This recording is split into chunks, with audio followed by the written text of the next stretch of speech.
Good afternoon. Greetings from Simolek, Jakarta. Honorable speakers and moderators, our joint committee partners, Simeo Secretariat Bangkok and International Telecommunication Union, or ITU, the regional office for Asia and the Pacific. Distinguished participants and invited guests in the Zoom webinar platform and also in our YouTube channel.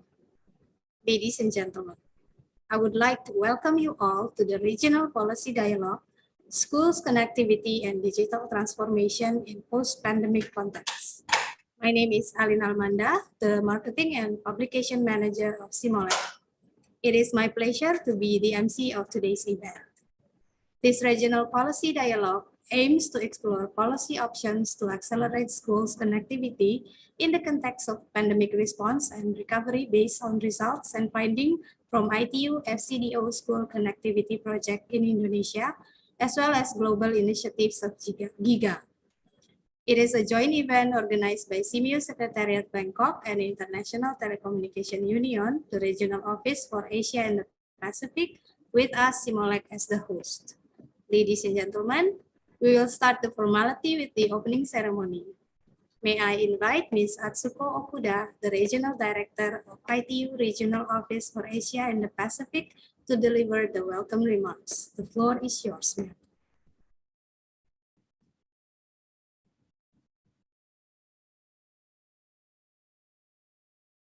His Excellency, Mr. John Lamb, Ambassador.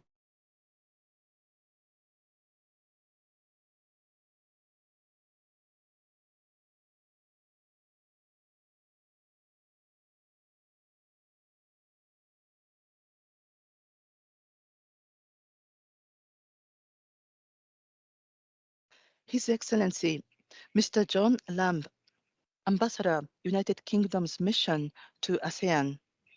Dr. Ethel Agnes Pascua Valenzuela, Director, the Southeast Asian Ministers of Education Organization, SEAMEO Secretariat. Distinguished delegates, ladies and gentlemen, greetings from Kigali, Rwanda, the venue of the ongoing World Telecommunication Development Conference, WTDC. The conference is a quadrennial global event where ICT ministries, industry, academia, and civil society gather and discuss the digital future.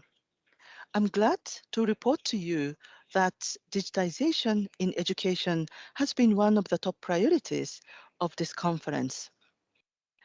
At the onset, I would like to thank the organizer for inviting ITU to this important and timely event. As you know, the Broadband Commission for Sustainable Development adopted an advocacy target that aims to achieve a minimum level of proficiency in digital skills among 60% of youth and adults globally. To this end, it encourages governments and their partners to take actions towards universal and meaningful access to digital networks. In this context, we are fortunate that Southeast Asia is going through digital transformation that opens up a range of socioeconomic opportunities for younger generations. However, the COVID-19 crisis also accentuated the pre-existing multifaceted digital divides in the education sector.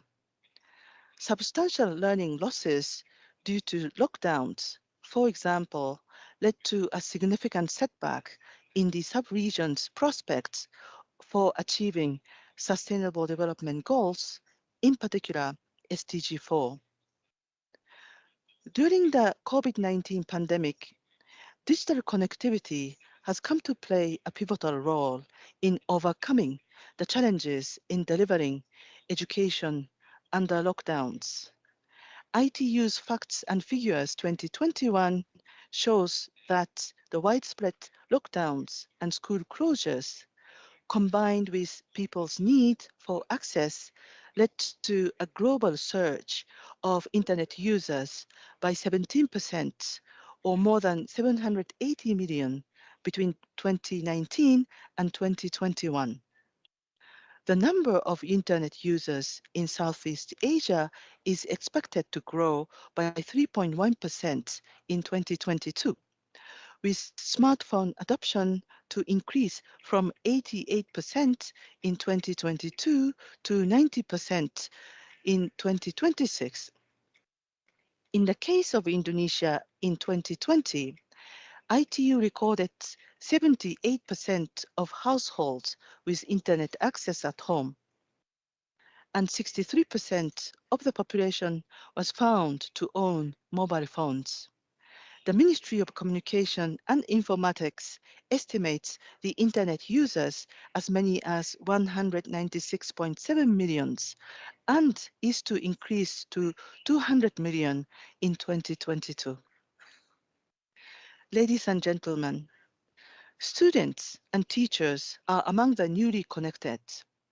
While we cherish the growing number of younger generations to be connected, they may be vulnerable to cyber threats and risks without appropriate digital literacy and knowledge.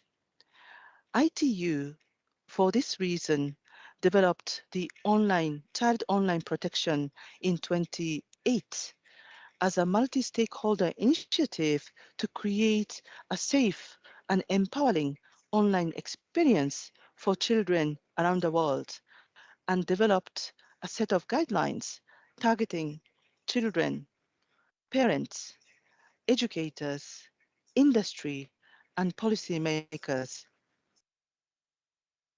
In an effort to help address the remaining connectivity gaps and digital divide, ITU has been assisting member countries in connecting the unconnected and promoting capacity development and digital inclusion.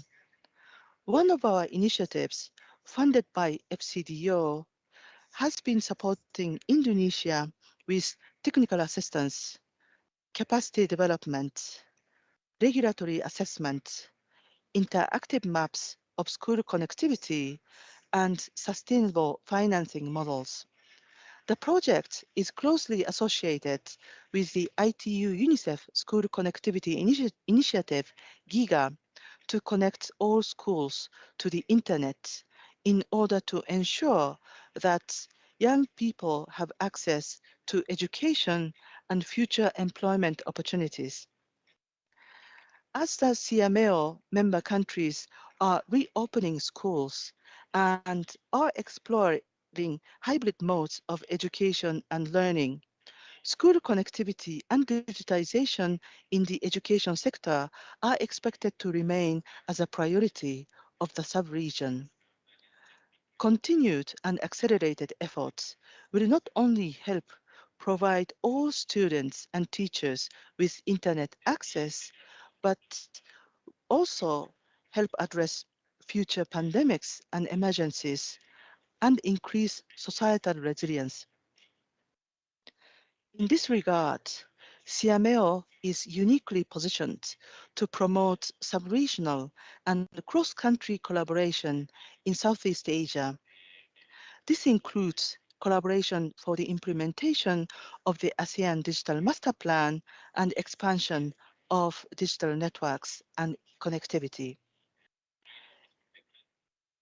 Is delighted to collaborate with the CMAO Secretariat and its Regional Open Learning Center in organizing this regional policy dialogue on schools connectivity and digital transformation.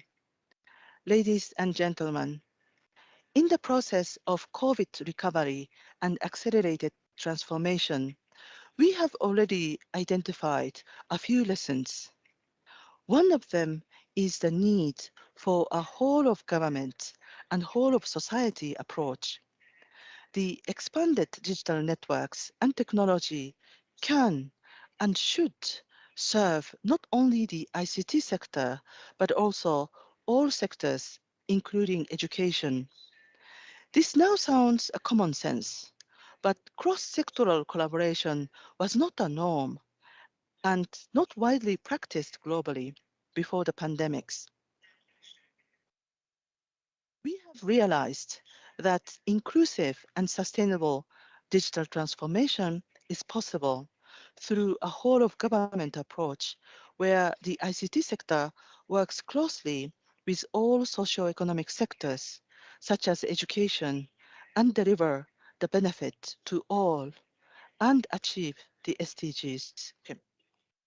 I hope that this seminar will serve as an important step towards that direction and help identify insights, good practices, and lessons learned from various initiatives and develop effective and targeted way forward to achieve the digital future for all. I wish you a stimulating discussion ahead. Thank you. Thank you very much, Ms. Hasuko Okuda. Next, we will hear a welcome remark from the Director of Simeo Secretariat, Dr. Ethel Agnes Pascua Valenzuela. The floor is yours, ma'am.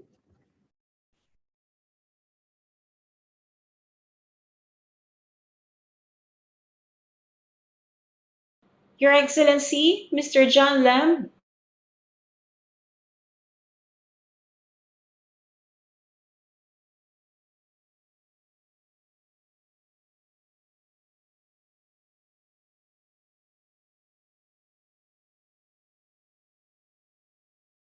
Your Excellency, Mr. John Lam, Ambassador UK Mission to ASEAN and UK Embassy Indonesia, Ms. Atsuko Okada, Regional Director, International Telecommunication Union, Regional Office for the Asia and the Pacific, Indonesia, high officials from the Ministries of Education, Indonesia, Malaysia, Philippines, and Thailand, honorable speakers, distinguished guests, ladies and gentlemen, who's watching us live through Simulec YouTube channel, good afternoon.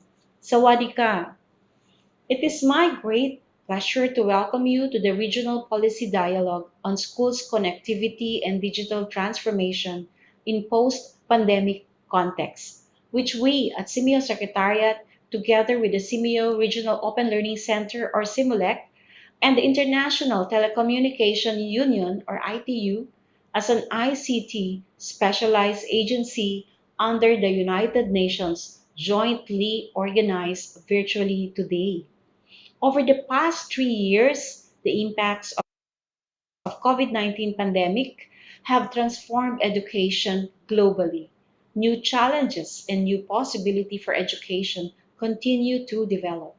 We have seen students and learners respond with resilience despite the disruption to their learning.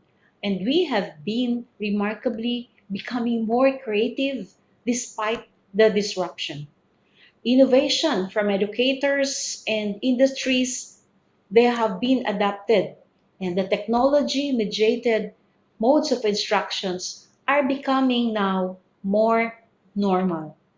While the world has been adapting to and moving along with rapid technological advancements, the COVID pandemic hastened the pace, pushing everyone who are ready and those who are not to keep up or otherwise get left behind. As intergovernmental organization, CIMIO, with 25 regional centers and network throughout Southeast Asian countries, have banded together to promote learning continuity during these difficult times.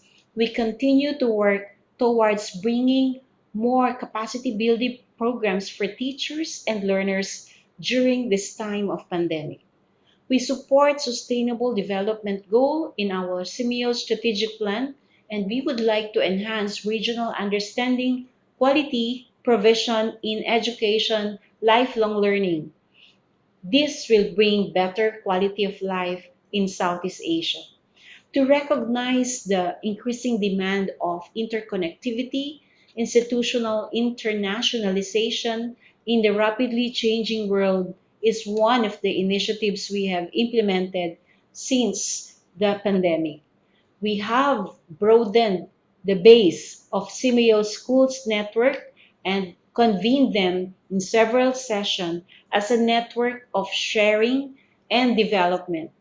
The platform among public and private educational institutions working together from kindergarten, primary, and secondary vocational technical up to universities, including schools with special needs education and non-formal education.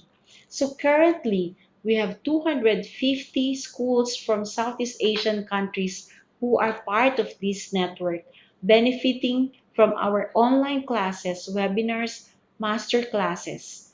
For educational leaders, school administrators, teachers in the network, they will have a chance to access activities and competitions, training courses, and learn about our upcoming events from CIMEO Secretariat and the 26 centers. The network also provides partnership of development to raise members' international profile with other educational institutions in the region, communicating and working closely together in a CIMEO online communication platform. Following the CIMEO Strategic Plan 2021 to 2030 launch, we particularly support the integration of ICT in order to better promote inclusive and equitable quality education, as well as the importance of the schools network that I have mentioned. The Regional Policy Dialogue on Schools Connectivity and Digital Transformation is conducted virtually today. We aim to explore policy directions to accelerate school connectivity in the context of the pandemic. I hope that we can learn a lot from the presentation, sharing of best practices and strategies, and of course, school leaders and teachers, learners in Southeast Asia can benefit from all of your sharing. May the knowledge and experiences of our distinguished speakers help you all as you progress and journey towards transforming education in the digital age. May I express my appreciation to the International Telecommunication Union and Simulec for co-organizing this timely activity, and for our partners and speakers for sharing your expertise, thoughts on our programs for Southeast Asian policymakers and education stakeholders. Last but not least, to all of you joining us live, Zoom link, and Simeo YouTube channel, I hope you enjoy this day of fruitful deliberation and discussions. Thank you. Kopun Ka. Thank you very much, Dr. Ethel, for the wonderful remarks. Now, to officially open our policy dialogue event, may I have the honor to invite His Excellency Mr. John Lamb, the Ambassador of UK Mission to ASEAN. The floor is yours, sir.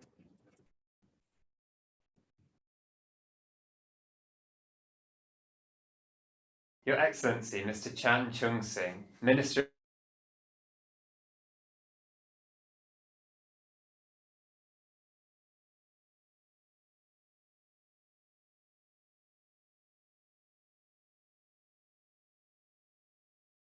Your Excellency, Mr. Chan Chung Sing, Minister of Education, Singapore, distinguished panelists, officials of the Ministries of Education in Southeast Asia, representatives of CMEO regional centres and the International Telecommunications Union, ladies and gentlemen.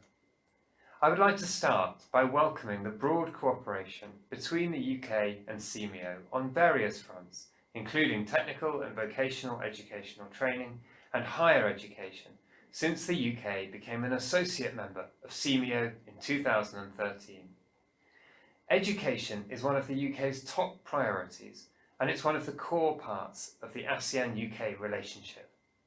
It's something I feel personally passionate about, having spent 6 years working in the UK Department for Education before becoming a diplomat. I saw there the power of education to improve lives and boost the prospects for individuals and for countries. There are over 40,000 ASEAN students studying in the UK, and over 125,000 students in ASEAN member states studying for British higher education qualifications overseas. We're incredibly proud of those numbers and of the partnerships that they represent. Deeper cooperation on digital issues is another pillar of the UK-ASEAN relationship, including in the joint ministerial declaration that our economic ministers agreed last September. That has been brought together into the UK-ASEAN Digital Innovation Partnership. This links governments together, as well as bringing businesses and government together, so that the private and public sectors can deepen their cooperation. The partnership includes a focus on education, and that will help underpin the work between the UK and ASEAN on EdTech and many other areas. It's particularly exciting for me to consider the ways that we can bring together our thinking on education and on digital issues, as you're doing today. In March, the UK supported an event with the title Recover Learning, Rebuild Education, which was attended by education ministers and representatives from all 10 ASEAN member states. As an outcome, the ASEAN Secretariat and Cambridge Partnership for Education revealed 9 recommendations to tackle the biggest problems in education in Southeast Asia due to school closures during the COVID-19 pandemic. Equal access to digital infrastructure was one of the key recommendations for inclusive education. And later on at today's event, my colleague Mr. Chris Agas will talk in detail about the work we have done with Indonesia and the ITU to look at school connectivity and how we can fill the gaps that still exist. I'm really excited by the potential for the UK and ASEAN to work more closely on this exciting set of issues. These are, as I've said, 2 of our biggest priorities in the relationship, and I'm really excited to hear about the outcomes of today. Thank you all for attending. Thank you very much, sir. Now, we shall move on to the first session of our event. Session 1 is entitled The Regional View of School Connectivity and Digital Transformation. My colleague, Dr. Chris Sachai Somsaman, the Deputy Director for Administration and Communication of CMEO Secretariat, will be the moderator of this session. There will be 4 speakers in this session. The moderator will introduce you to each one of them. Dr. Chris Sachai Somsaman, may I hand over the session to you, Kak? Thank you so much, Ellen, our lovely MC from CMEO Simulink. First of all, I would like to welcome all participants to the first session of the Regional Policy Dialogue on School Connectivity and Digital Transformation in Post-Pandemic Context. As you have learned earlier, the goal of this policy dialogue is to explore policy options to accelerate school connectivities in the context of pandemic response and recovery. So we will begin with the overview of school connectivity and digital transformation from different countries in Southeast Asia. We have speakers from 4 countries in Southeast Asia to enlighten us on this issue. They're from Indonesia, from Malaysia, from the Philippines, and also from Thailand. Our first speaker is from Indonesia, where Similac is. So we have the head of Data and Information Technology, Ministry of Education, Culture, Research, and Technology from Indonesia. Let's together welcome Dr. Muhammad Hassan Shabibi to the virtual stage. Dr. Muhammad, the floor is yours.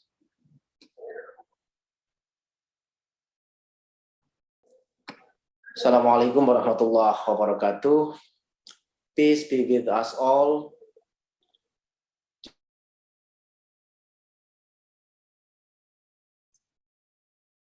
Okay, once again. All right.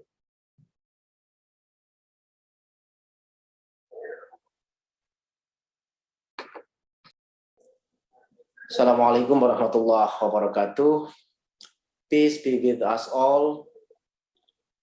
Distinguished guest committee and participant for Regional Policy Dialogue on School Connectivity and Digital Transformation.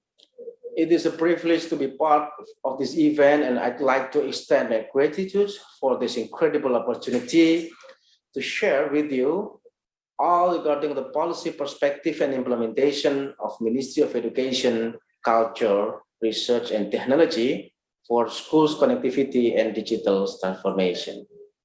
I'd like to present my presentation in this serious dialogue. Okay.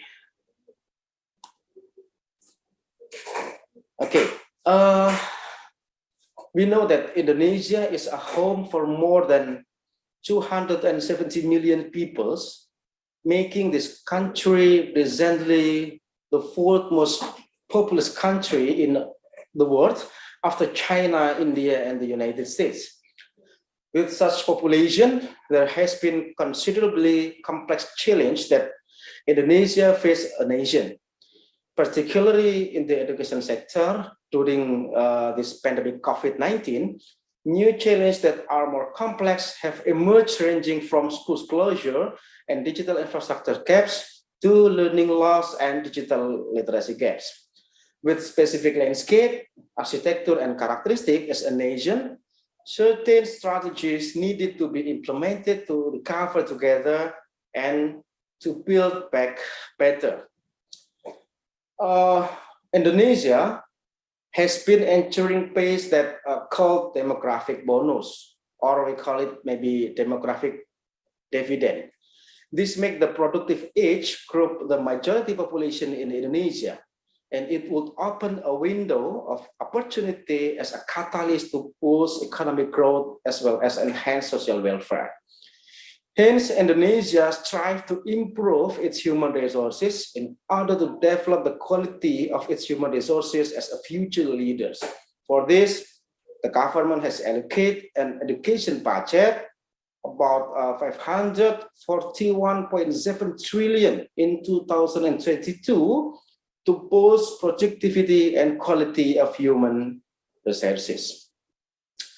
The advance of digital communication, along with the development of ICT infrastructure, has drastically transformed not only the way distant education is carried out, but also drive significant social change. COVID-19 pandemic has changed the digital education landscape in area include digital content and platform, infrastructure, and digital skills. Both the government as well as the private player sector response have given a significant impetus to uptake the digital of education. The number of internet users in Indonesia in January 2022 has reported have grown to 204.7 million. This is due to the collaboration, the rapid of development technology, the provision of digital infrastructure, and the improvement of digital services. Considering the future challenge in technology, social culture, and environment, Ministry of Education and Culture, Research and Technology, Republic of Indonesia, has developed and implemented various strategies.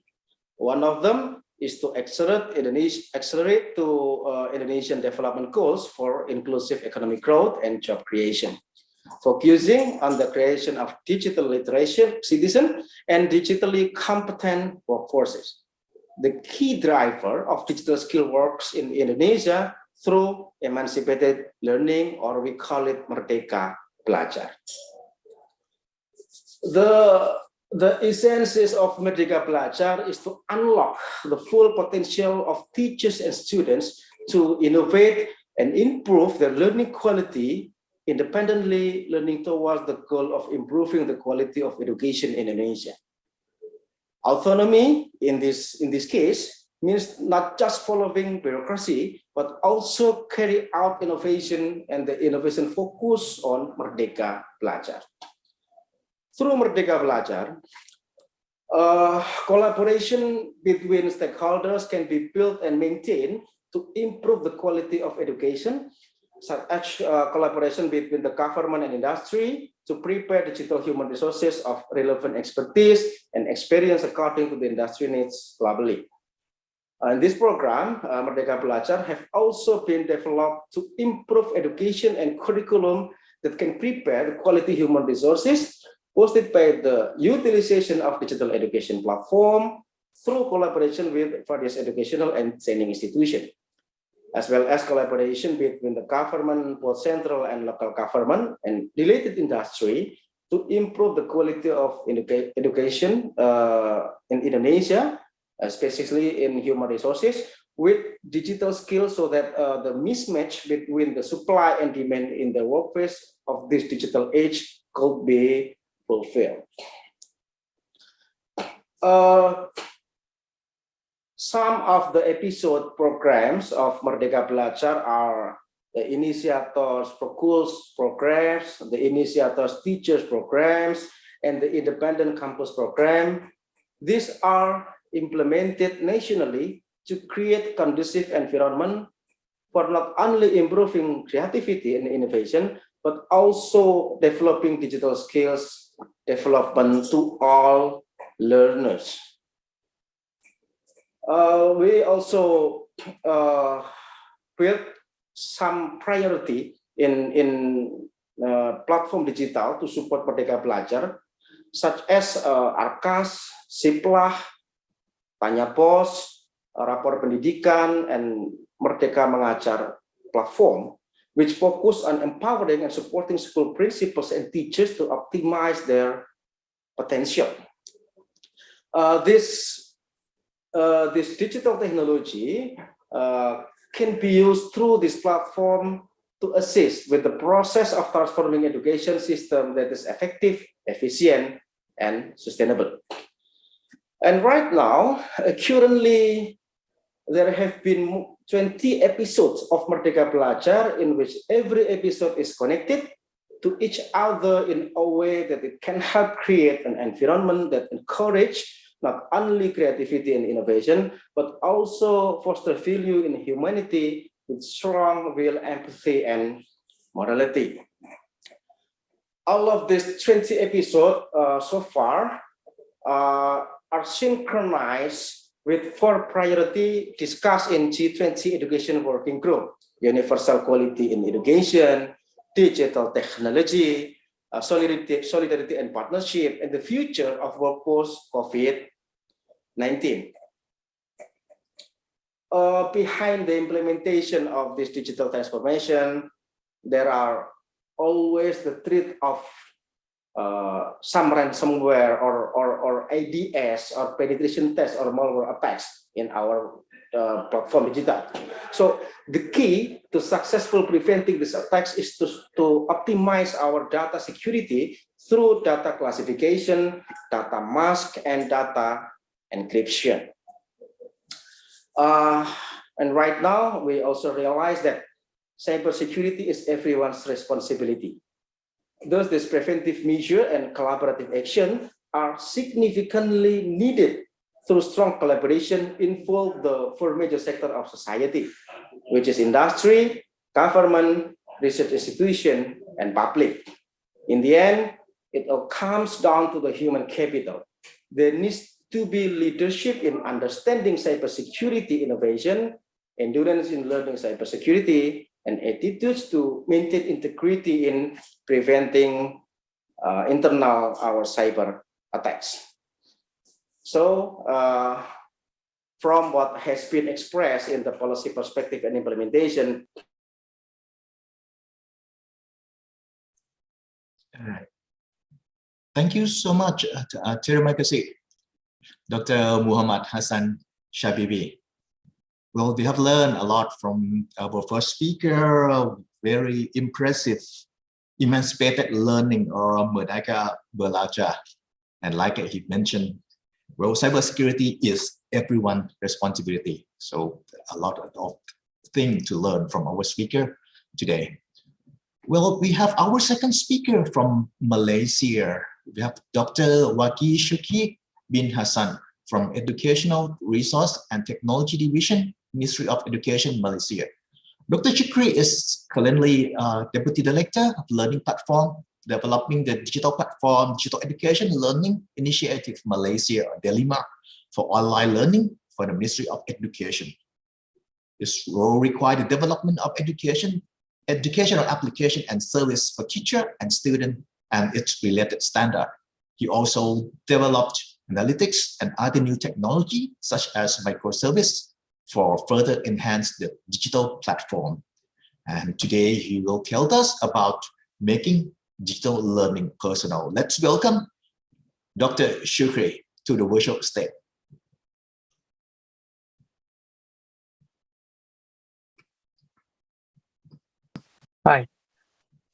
Hi, my name is Dr. Wagi Syukri Hassan, and I'm from the Ministry of Education Malaysia. The title of my presentation today is Making Digital Learning Personal. There are three parts to my presentation. The first is a short walkthrough of the Malaysian experience. The second, I will talk a little bit about Malaysia's pandemic journey. Lastly, I will talk about our current and future development of digital learning. In June 2019, we started to use Google Classroom as our main online teaching and learning application. At that time, we created 4.3 million IDs for all teachers and pupils in Malaysia, covering about 10,000 schools. In 2020, we rebranded this internally as Planta Pembelajaran Digital KPM, or in English, MOE's Digital Learning Platform, as we started to incorporate other applications, services, and content from different providers and partners. We later rebranded it again under the DELIMA banner, or Digital Educational Learning Initiative Malaysia, as to reflect the customization and the focus of the learning platform for all, not just for teachers, but for other institutions within the ministry and the other divisions within the ministry as well. Before we move on, it's important to understand the focus of MOE in implementing digital learning. Our focus is clear. It's about lifelong learning with the pupils as the center. Pupils need to be empowered by teachers and others to use technology, to access content, and to use other digital services. The teacher's role is also important in this, as it provides a bridge for the start of a digital journey, as well as being a facilitator for online learning, especially at school. The other key element is related to the platform itself. We intended to democratize digital learning for all and to provide a multitude of options and for teachers and pupils to be online, a key lesson from our previous implementation of online learning. In this, we provided free access to all digital services educationally. As mentioned before, we had a ready platform before the pandemic. Before the pandemic, after 3 months of implementation, we had about 80,000 users on the platform itself. However, when the pandemic hit during 2020, we were able to ensure that the teachers and their pupils which had devices and connectivity at homes were able to access Delima and all its application services and content that we provided. Furthermore, we provided online training for teachers and ensured that schools could onboard their pupils onto our platform. The growth of Delima then grew to 1.3 million users in late 2020, then increased again to 3.1 million users in 2021 and reached a peak of 4.3 million users early 2022. This shows that teachers and pupils have started to be digitally able and could use the application services we provided and continued to do so. Even after the school reopened, we sustained an average of 1.3 million users in Delima. The key differentiating factor, we believe, is partnerships, another lesson we learned previously. At the outset, with the branding we had, Google, Microsoft, and Apple joined our digital platform. And apart from these technology partners, we also had Malaysian companies such as Multimedia Corporation or MDEC to join and provide content for teachers and pupils themselves. Other agencies such as Unicef joined us to provide a number of services and courses, such as KDGL or Community Guru Digital Learning and GCET, Global Citizenship for our schools. And we were recognized by Unicef as a promising practice for equitable remote learning under SDG 4. So we come nicely to our current and future development for Delima, or as we say, Delima 2.0. We have started to roll out Delima 2.0, which now follows what we define as PLEs, or Personalized Learning Environments. PLEs are an evolution of LMSs, or Learning Management Systems. And for us, this is our new way forward. This is also, as you remember, is the title of my presentation. PLEs provide personalized application, services, and content according to the user. We currently provide features which, like digital well-being, is important for users, especially at this current juncture. We also believe that at the national level, the use of AI or artificial intelligence to support and give information is also important. And as such, we have built a chatbot in our PLE to support and answer questions that are usually asked within our platform. We also use Google's engine to search for content within our learning environment.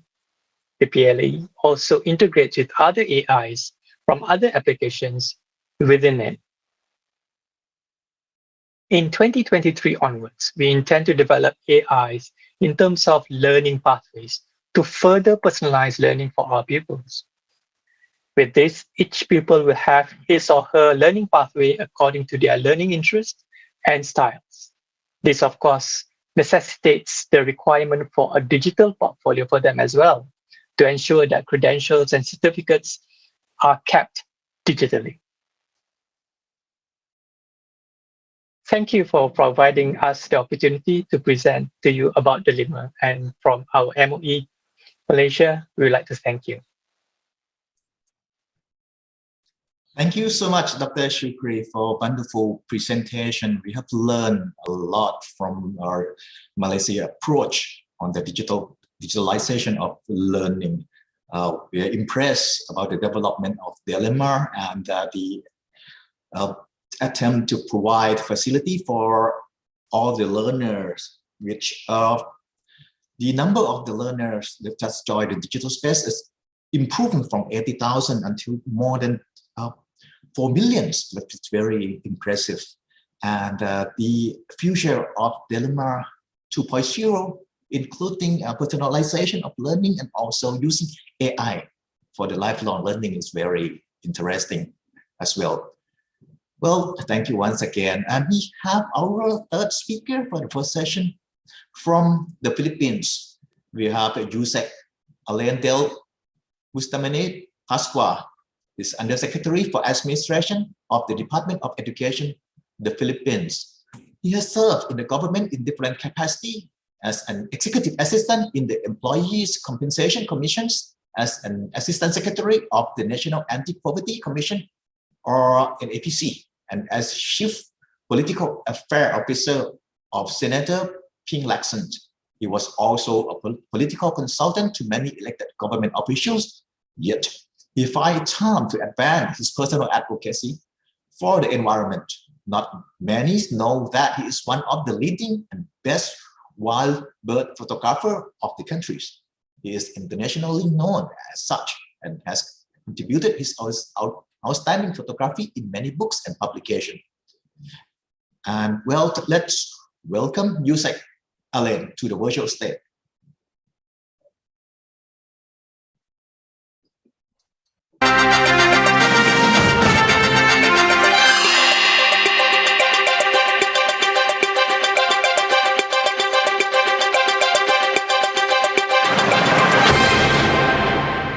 Good day to everybody. The Department of Education of the Republic of the Philippines has already begun the digital transformation of its schools and offices and has actively worked on connectivity within and among schools even before the onset of the COVID-19 pandemic. Through the department's Digital Rise program, we have anchored our ICT projects on 4 major areas which fall under the Public Schools of the Future framework. These major areas are digital literacy skills, ICT-assisted teaching, ICT-assisted learning, and the automation of organization processes. Focus on these areas created a leap from merely studying ICT as a subject in school to fully utilizing its features and advantages as effective tools for both teaching and learning, as well as in improving governance across all levels. To support this, the Department of Education, or DepEd, has initiated the replacement of existing computer laboratory classrooms with mobile laboratories containing tablets and laptops that can be moved from one classroom to another. This was started in 2019 through the DepEd computerization program. But unfortunately, the global health crisis brought these efforts and almost the whole education system to a standstill in early 2020. But instead of taking a back seat and waiting idly for the pandemic to pass, the department's ICT arm was propelled forward and its programs accelerated. ICT in education became a frontliner in the efforts to ensure the continuity of education during the pandemic.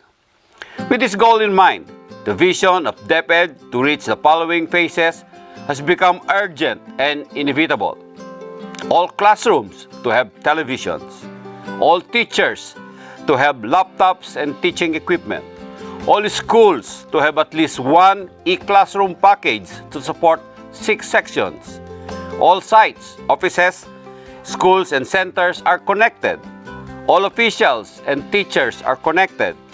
All non-teaching personnel to have laptops and office equipment. All governance processes are automated.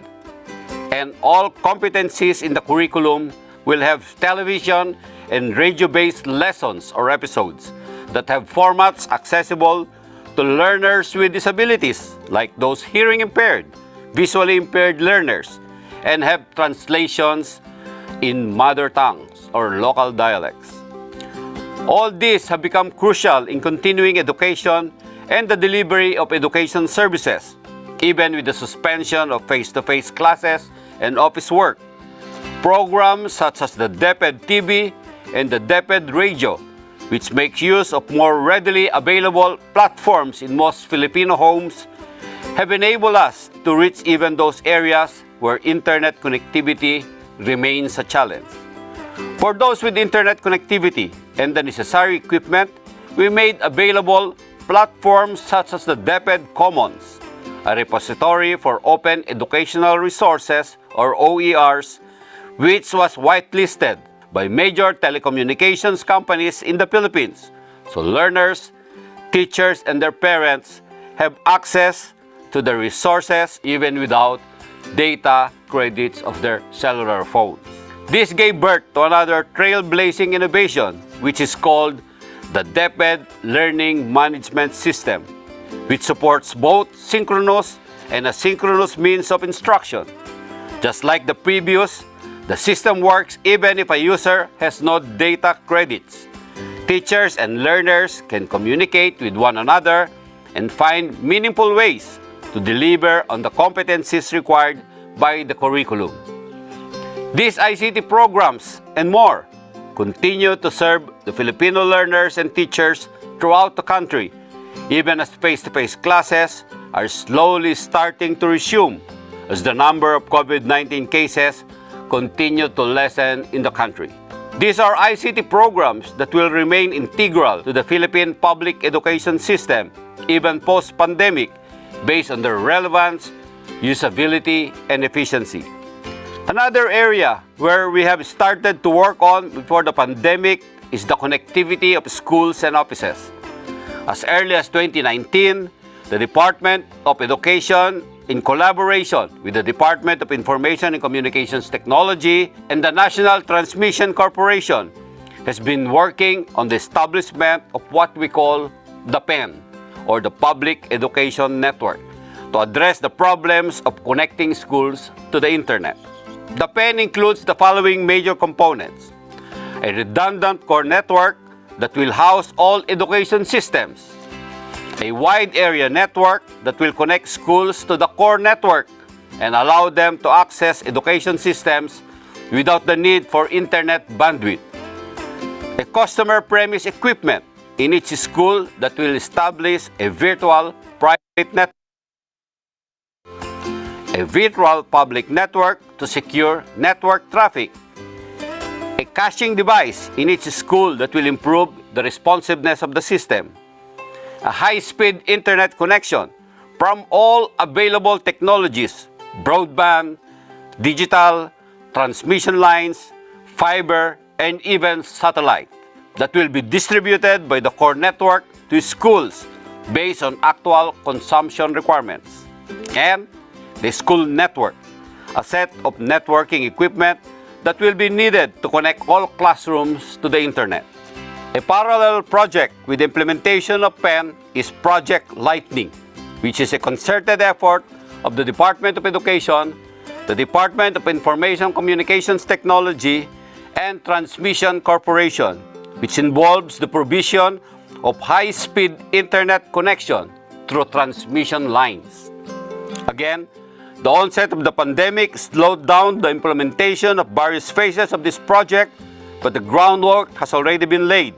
Connectivity of schools has already begun and will be accomplished post-pandemic within the next few years. ICT in education has indeed played a big role before and during the pandemic, and it will continue to do so post-pandemic. The digital transformation and connectivity of schools will remain very important aspects in the continuous improvement of teaching and learning process, the upskilling of teachers, the professional development of personnel, the leveling up of management and governance across all levels, and ensuring that education continues even in the face of pandemics, disasters, and other crises. As we continue to share and learn from each other, we position ourselves as agents of change, with information and communications technology as our main tool, ready to respond to the pandemic and beyond. Thank you very much. Good day.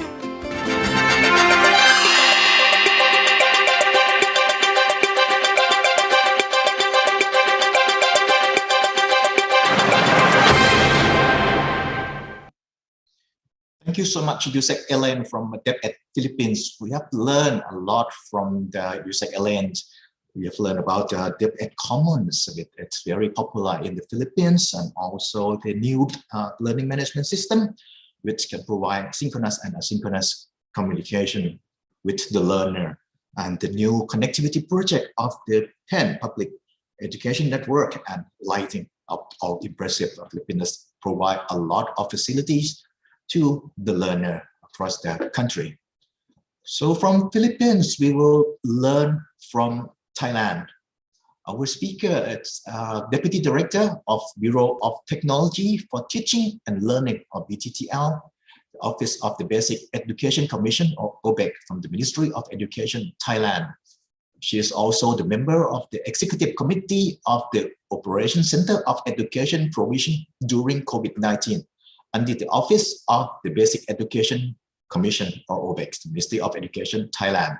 So let's welcome Director Nuanpan Kunsisawat to the virtual stage.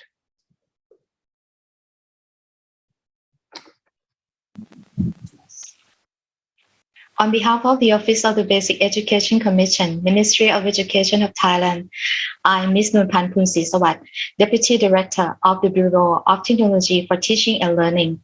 Would like to thank CMEO Secretariat, CMEO Regional Open Learning Center, and International Telecommunication Union under the United Nations to share information, experiences, research findings, and policies practices on schools connectivity and digital transformation in the context of pandemic response and post-pandemic recovery for policy options. For this session, in order to bring you understanding the overview on school connectivity and digital transformation at the basic education in Thailand, I would like to make you a short presentation separated into three parts. I will start with policy of the Ministry of Education, which is concerning school connection and digital transformation at the basic education. Then I will talk about educational provision during the pandemic. And finally, I will present policy implementation of the Ministry of Education and the Office of the Basic Education Commission from the pandemic to the post-pandemic recovery in brief. Let me begin with the Ministry of Education's policies. The fiscal year 2021 to 2022 policies on education provision concerning school connection and digital transformation in the basic education are as follows. Firstly, to develop teachers' digital competency, quality, and effectiveness. Secondly, to reform learning via national digital learning platform and promote digital skill practices in daily life. Thirdly, to allocate and distribute resources truly to all target groups and mobilize educational resources by all sectors cooperation. Lastly, to transform education system by applying innovation and modern technology into all educational levels, educational provision. Coping with the situation during the COVID-19 pandemic since 2020 to present, OBEC has continually collaborated and cooperated with 245 educational service areas office and about 30,000 schools, branch schools, educational centers nationwide. Let's now turn to educational provision during the pandemic. OBEC has provided guidelines and 5 models for educational provision, as you can see now. First, on-site for teaching and learning in schools. Second, on-air for digital learning via TV broadcasting, both digital and satellite. Third, online for interactive digital learning via internet. Fourth, on demand for learning via electronic media. Last, on hand for educational provision by delivering learning materials to student homes under teacher guidance and guardian support. Then, OBEC has followed up the usage of 5 models from the pandemic in 2021 to school opening in this year. Our data shows on this graph. It indicates that before school opening in this year, the more school closed and on-site educational provision decreased, the more other models increased. On-hand was mostly used, followed by online, on-demand, and on-air. Regarding educational provision, OBIC also surveys student digital learning tools. Our findings show that for studying at home during the pandemic, 69% of students use smartphones, 4% use notebooks, 3% use tablet, 2% use personal computers, and 1% use smart TVs. The significant point is that 21% of them had no digital learning tools. The aforementioned information about MOE policy and OBIC educational provision during the pandemic leads us to the next point, which is OBIC and MOE policy implementation from the pandemic to the post-pandemic recovery, as you can see now.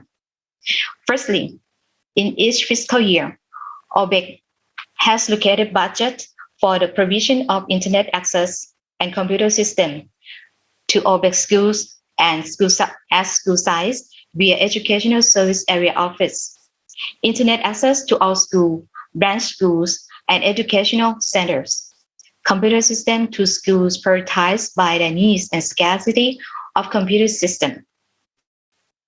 Secondly, OBIC has organized project to an activity for digital literacy development for teacher and educational personnel.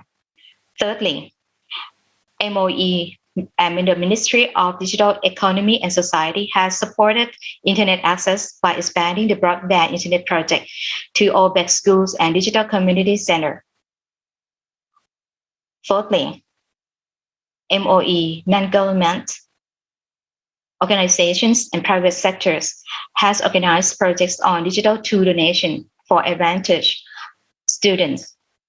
Fifthly, MOE, the Office of the National Broadcasting and Telecommunication and the Distance Learning Foundation under the Royal Patronage has implemented the project on digital television for education programs to provide 12 channels for basic education programs. Lastly, MOE and the Ministry of Digital Economy and Society supported broadband internet access to OBIC students from August to October 2021. Additionally, OBIC has created the cooperation networks of digital transformation for educational provision, of which you can see the image as example. That OBIC as a main unit to work together with non-government organizations, as you can see the LTV, IPST, ALTV, and together with private sectors that concerning about digital literacy, digital transformation. Let's bring me to the end of my presentation, which could bring you or understand school connectivities and digital transformation at the basic education in Thailand. Thank you.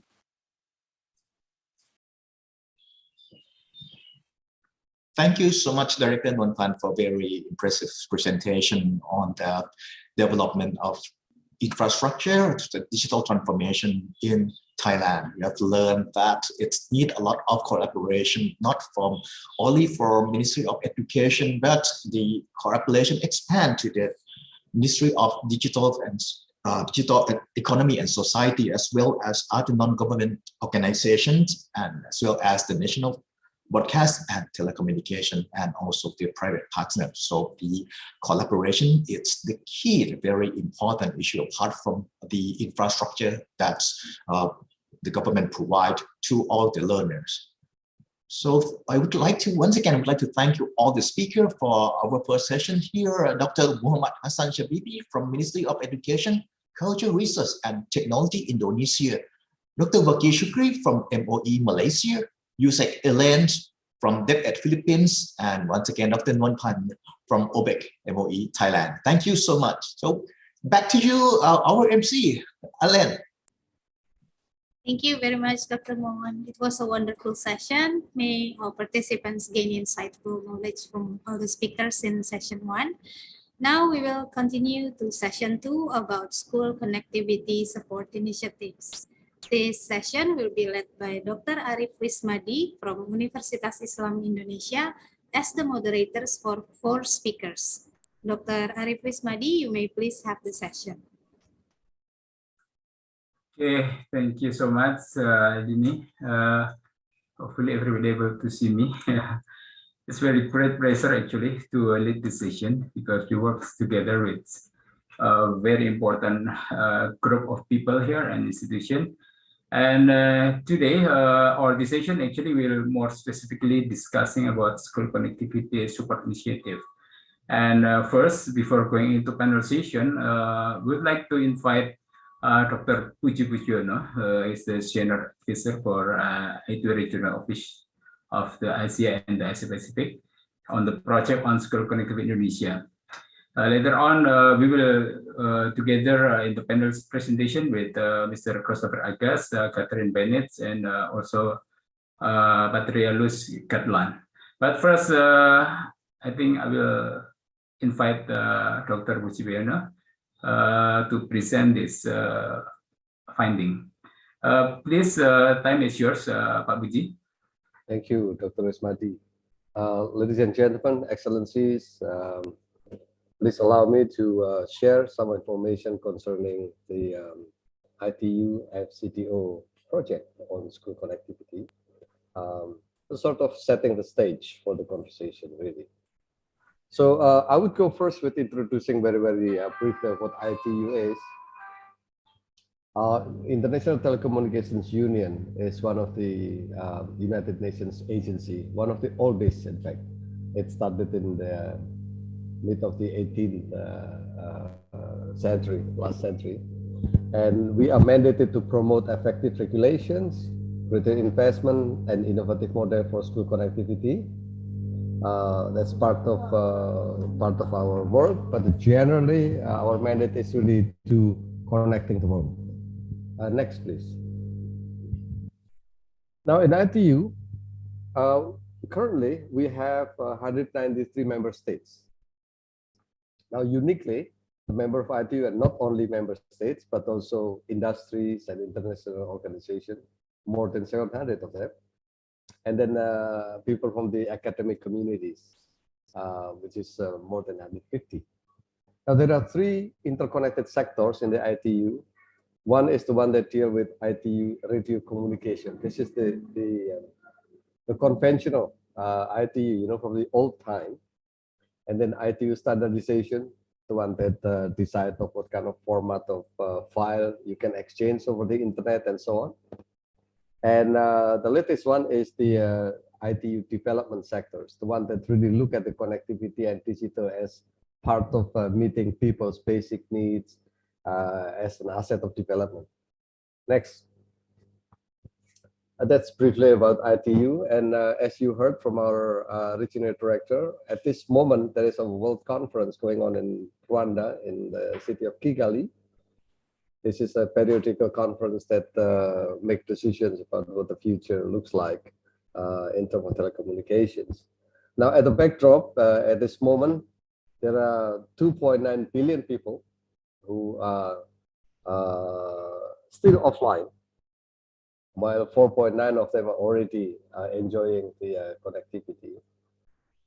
In terms of priorities, ITU put the international cooperation and agreement as part of its priorities, and then modernizing and making sure secure telecommunication and infrastructure, enabling environment, and then inclusive digital society. That's the global one. And then for Asia Pacific, in our own region, the priorities are addressing special needs of the least developing countries, promoting digital economy and inclusive digital society, and then digital infrastructure, promoting policies and regulations, and finally, security and resilience of telecommunications. So these are the regional initiatives. Next one, please. Now, the context of this particular project in Indonesia is that, as you heard from Dr. Hasan Habibi from Indonesia just now, that digital transformation is a national priority. It's part of the development agenda of Indonesia.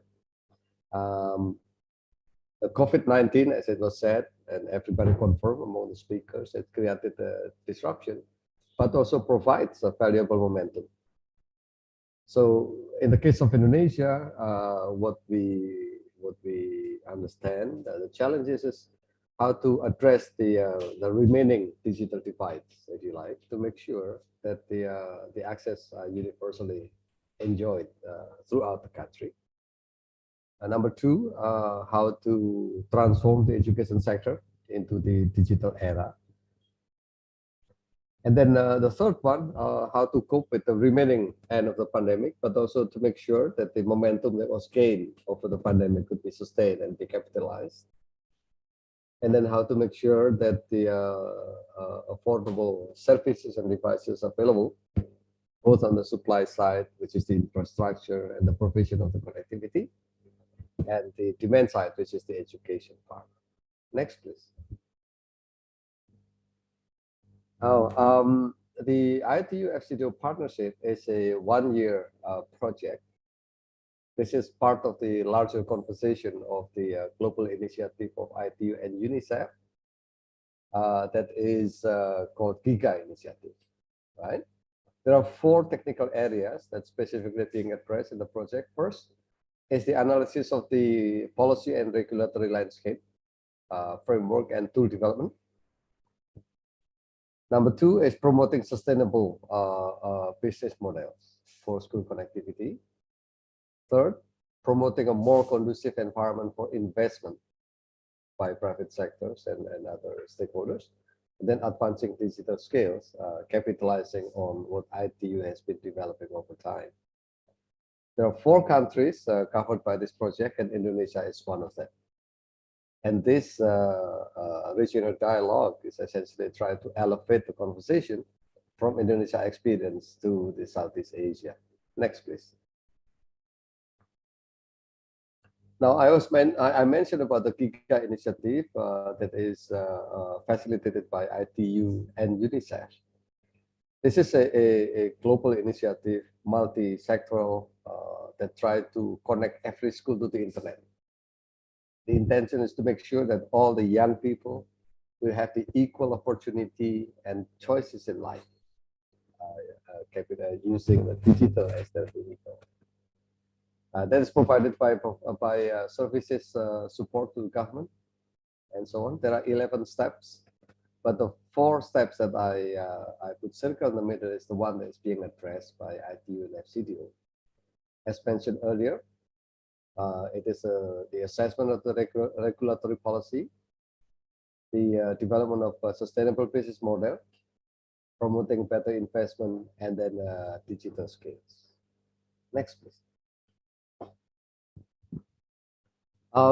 Let me go through very quickly to what the project has been working on. The first one is interactive maps. I think you would agree with me that interactive map is very useful for decision making and policy making, right? In the case of Indonesia, we use the combination of ITU's own databases, because ITU have database of the connectivity, infrastructure, and what's not, to be combined with infrastructure and education data from Indonesia. And this map allow us to look at the overall situation in Indonesia, as defined by the access of the schools to connectivity or the lack thereof. So as you notice, ladies and gentlemen, at this point now, we are complementing the conversation at the education sector by bringing the connectivity side into the table, right? Because it will take 2 sides, the infrastructure, network, and connectivity in one hand, and then the utilization on the education sector on the other. Now, using this interactive map, by using different layers, we could estimate what are the capital expenditure that are required, what is the cost of promoting this connectivity in the underserved area, and it's even going down to the price of connectivity per head when it is required. Now, as I said earlier, this is meant to be a complementary tool that will help decision makers to decide what to do at a very strategic level with regard to school connectivity or the issues that are related to the gaps thereof. Next one. And then we also try to deep dive into a province, which in this case, Kalimantan Barat, one of the provinces of Indonesia. And we try to use the analysis to do the same, but with the better granularity. And again, as we said earlier, it look at the position of the schools in relation to the connectivity nodes and delivery routes, and then to be able to calculate what is the overall cost and also the cost of per head per student in terms of connectivity, including electricity when required. Next one. So that was about the interactive maps, and let me emphasize here that necessarily to bring a better map, we do require better data, and we continue to have conversation with colleagues from the Indonesian government to keep enhancing and improving this map. Next, please. The second part of the work that we've done is the policy landscape assessment. We look at the policy and regulatory framework in Indonesia, and some of our interim findings is that, as it was said earlier, the COVID-19 has created demand, but also provided momentum and opportunity. Number two is that, as it is true everywhere, not only Indonesia, there is always possibility of the policy being developed at the infrastructure side and policy being developed at the education sector side. And there is a need to better connectivity or better linkages between the two. And then the universal service funds, these are service fund that is collected from the telecommunication operators, are usually being allocated to compensate and to complement the government efforts to make sure that the connectivity are being available to everyone. But this fund has become quite interesting in the case of Indonesia. It has been complemented by national budget, and there is still room to further expand this fund to make sure that the acceleration that government has been doing so well could be sustained and be on target. During the pandemic, as it was also true in Thailand and Philippines, as we heard earlier, our government provided subsidy for the internet connectivity for students and teachers. Now, we appreciate the size of the population in Indonesia is quite sizable expenditure on that. And that may not even cover all the students and teachers. Some measures need to be considered at this point. And there's gaps in the financing. Even when some of the targeted areas already met, the requirements being met already, there's the requirement for financing mobilization. And then private sector have some hindrances, some challenges to go to the areas that they're supposed to cover. And this requires further conversation. Some of the recommendation, as it was said earlier, is to expand and accelerate infrastructure to cover the unconnected regions. This is already on schedule in Indonesia. And then to diversify the financing base through including the spectrum auction and other sources. And then to promote better linkages between infrastructure financing and those for the utilization side. And then to facilitate support targeting students and teachers, not only just blanket area, but actually targeting to where the teachers and students actually live. And then finally, to incentivize operators to go to the areas that are business-wise challenging, but to convert those into profit-making enterprises to be combined perhaps with the CSR enterprises. Next one, please. The second area of assessment that we support the government of Indonesia. Next slide, please.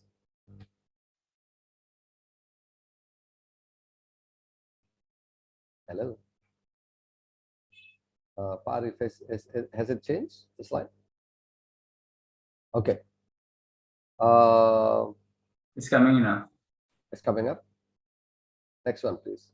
The next area that we have been discussing in Indonesia is in terms of the framework for implementation.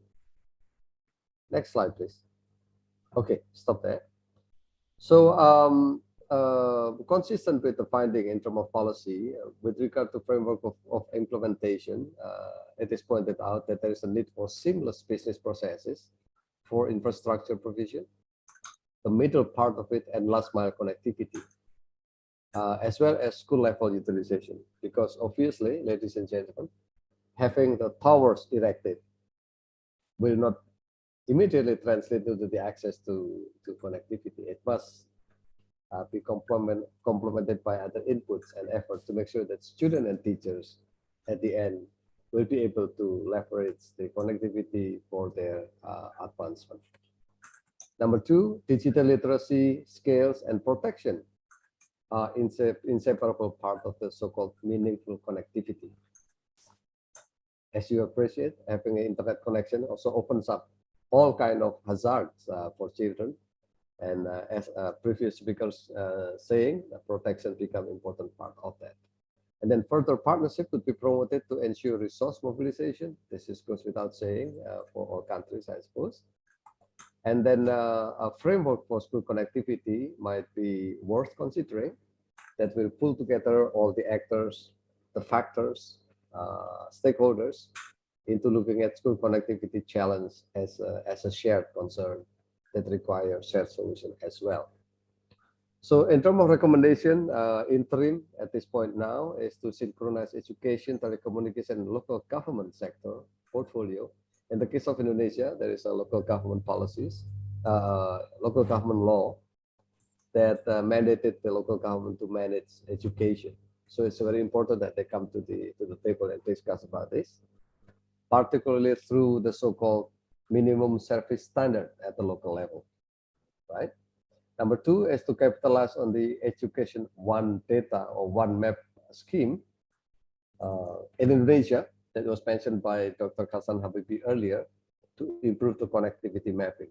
I could see that interactive map would be much more efficacious and more effective when the data is updated.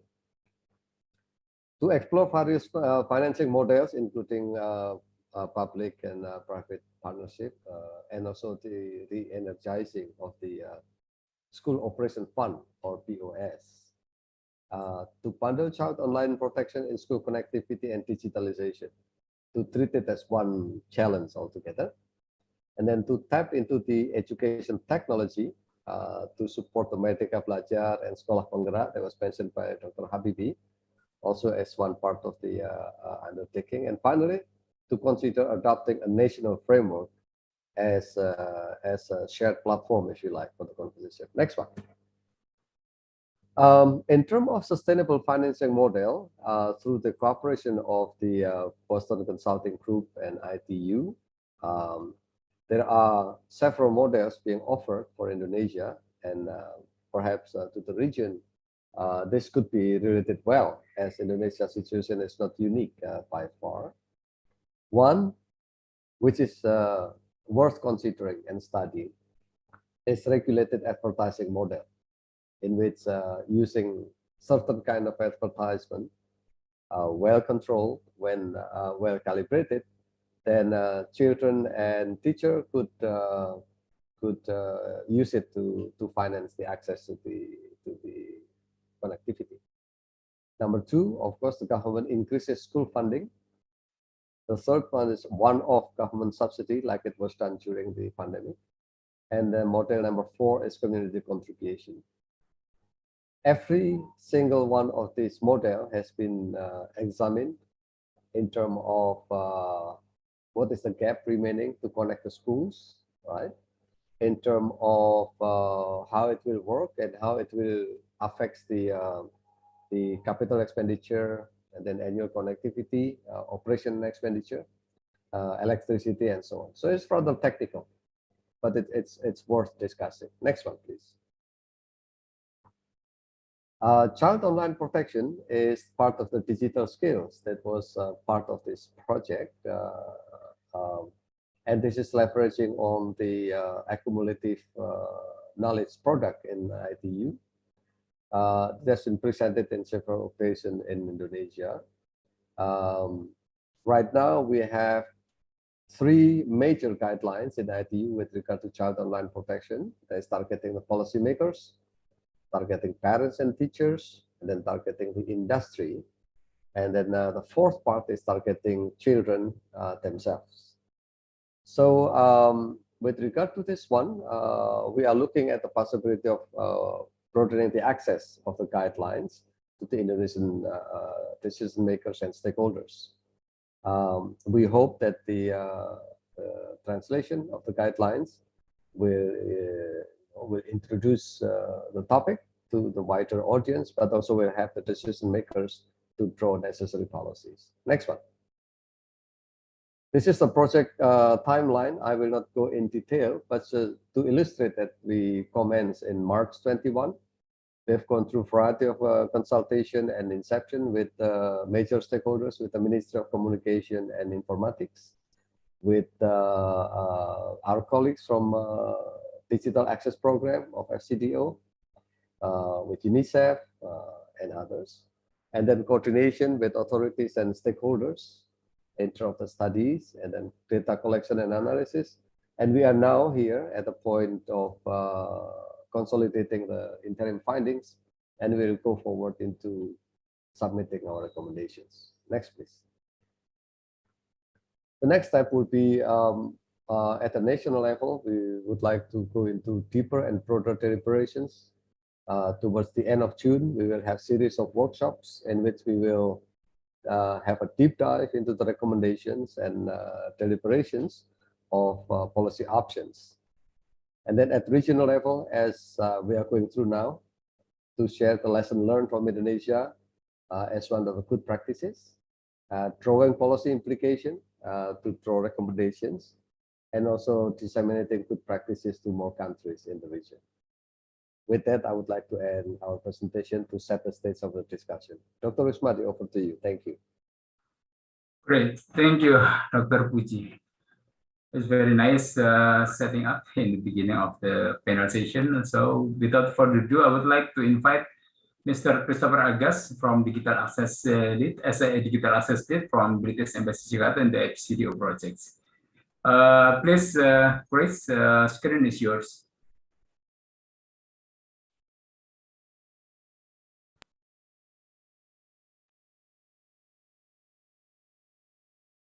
Okay, you can see the slide.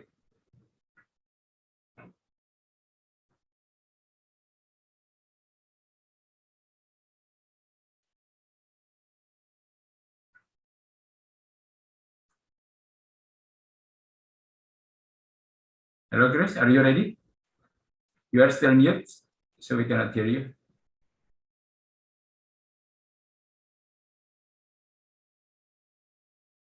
Yeah, great.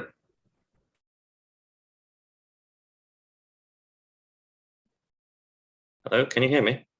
Yes. Oh, great. Sorry, I think I had a connection issue. Thank you, Pak Arif.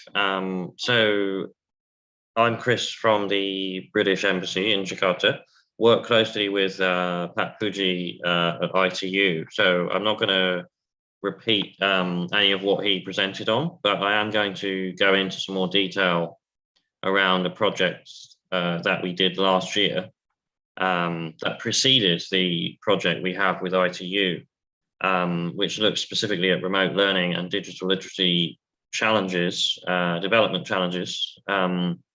And it had a close look at policies around the Indonesian Ministry of Education, Culture, Research and Technology, making recommendations. So I'm going to go through some of that in this slide deck.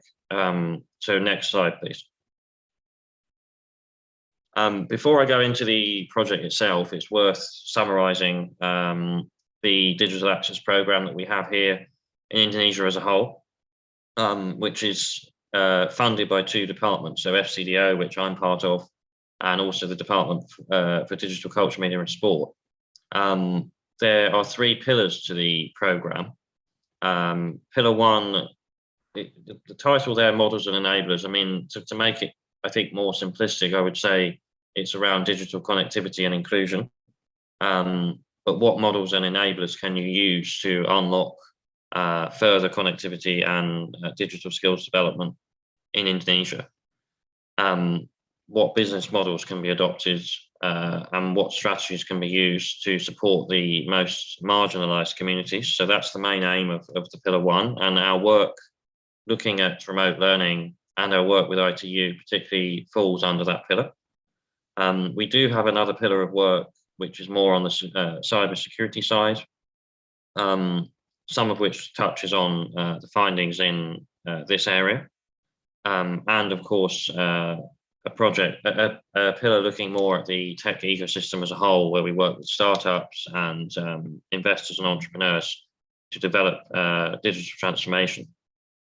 Next slide. In terms of the project itself that I'm going to talk about today, which was commissioned by our program at the start of the pandemic to look at the challenges the Ministry of Education was experiencing, but also what could be done to help navigate some of those challenges. What were the objectives of that project? So there were two main objectives. So we wanted to improve the analytical knowledge and content that was available to the ministry and other key partners on the actual state of remote learning, connectivity, and digital literacy at that time, because it was obviously such a sudden shift. You know, within a matter of weeks, schools were closed and students were just, you know, ordered to stay at home, as they were in many other countries. Things were not prepared for that, I think it was fair to say at the time, not just in Indonesia, but elsewhere. And the project wanted to help the ministry to find solutions for some of those problems. It also wanted to provide technical support to inform new policy actions or strategy development in the areas of remote learning and digital literacy. Thank you. Next slide. On to some of the early key findings as well. Before we move to the next slide, I haven't put a slide up, but in terms of the research approach and methodology that was used, we had expert consultants that were procured through our program, Indonesia-based, with lots of experience in the education sector, who did a mixture of sort of qualitative and quantitative research, engaging not just with the Ministry of Education, but various national and provincial level authorities, but also private sector and civil society as well, to look at what they thought the barriers were to more effective remote learning delivery, but also where there could be better coordination as well between different stakeholders to make the reality of what was going on in the pandemic effective and not something that should necessarily completely stop when the pandemic finishes, but something, you know, models and strategies that can be used now that we're in a more hybrid setting. So that's how the research was done. If we can move to the next one, please. One key area in terms of findings from our project was around financing. So I know Pat Puji was commenting on this just now more broadly, but what are some of the ways of financing remote learning and digital literacy programs? So in the Indonesia context, there were 5 that were drawn out that could be useful. So the first one is more around the procurement actual structures. So what for schools to be able to procure their own internet connection. So at the moment and at the time, it was predominantly schools reliant on the infrastructure having already been laid and provided by the Ministry of ICT.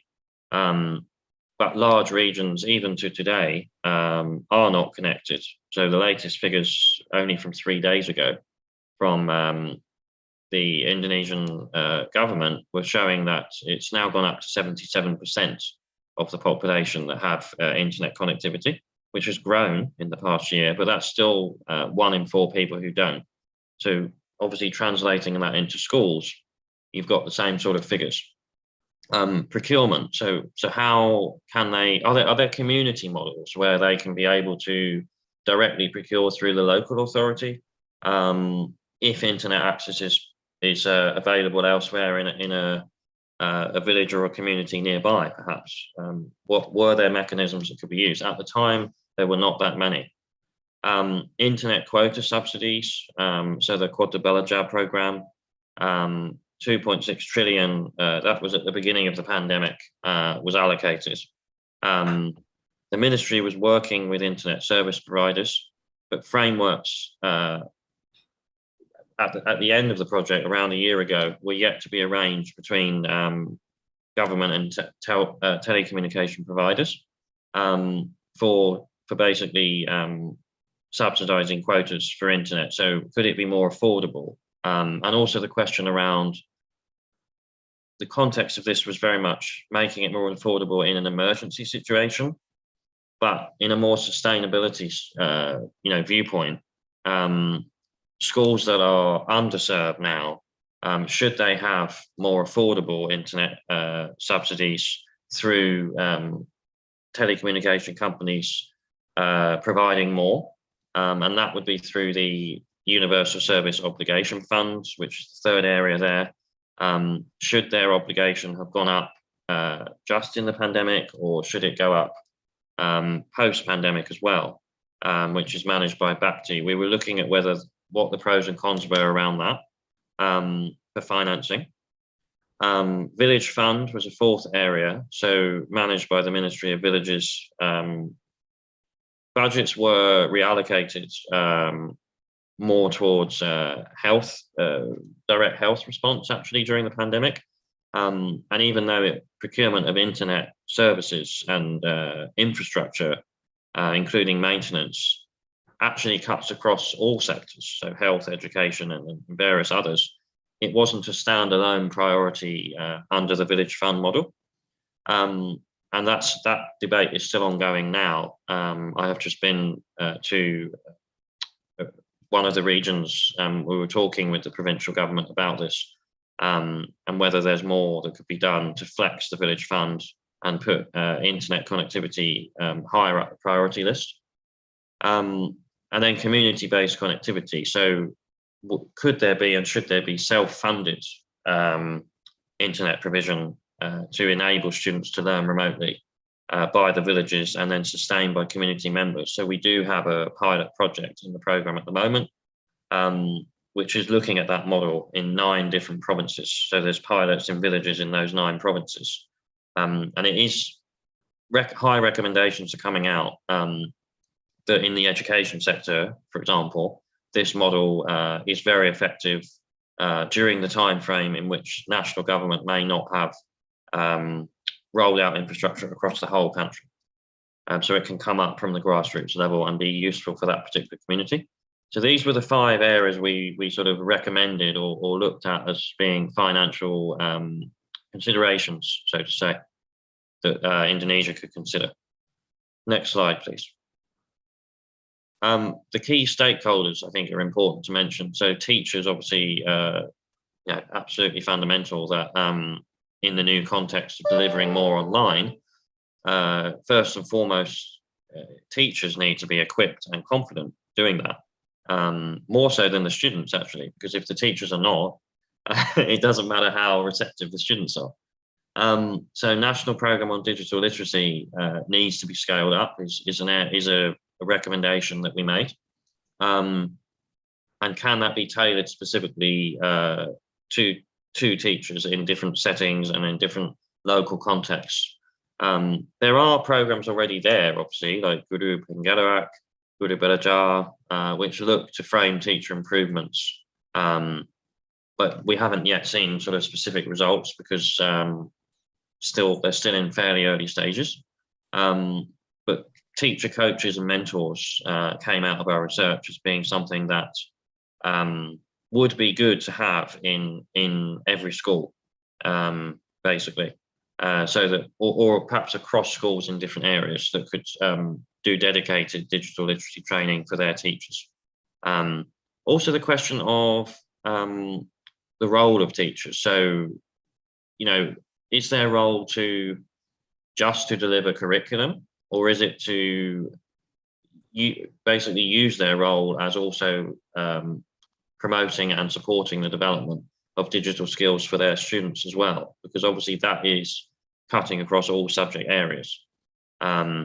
So that came up in our research, and some teachers were asking in different schools whether their training curriculum should be reformed in the future to have sort of digital literacy as a core part of their own teacher training.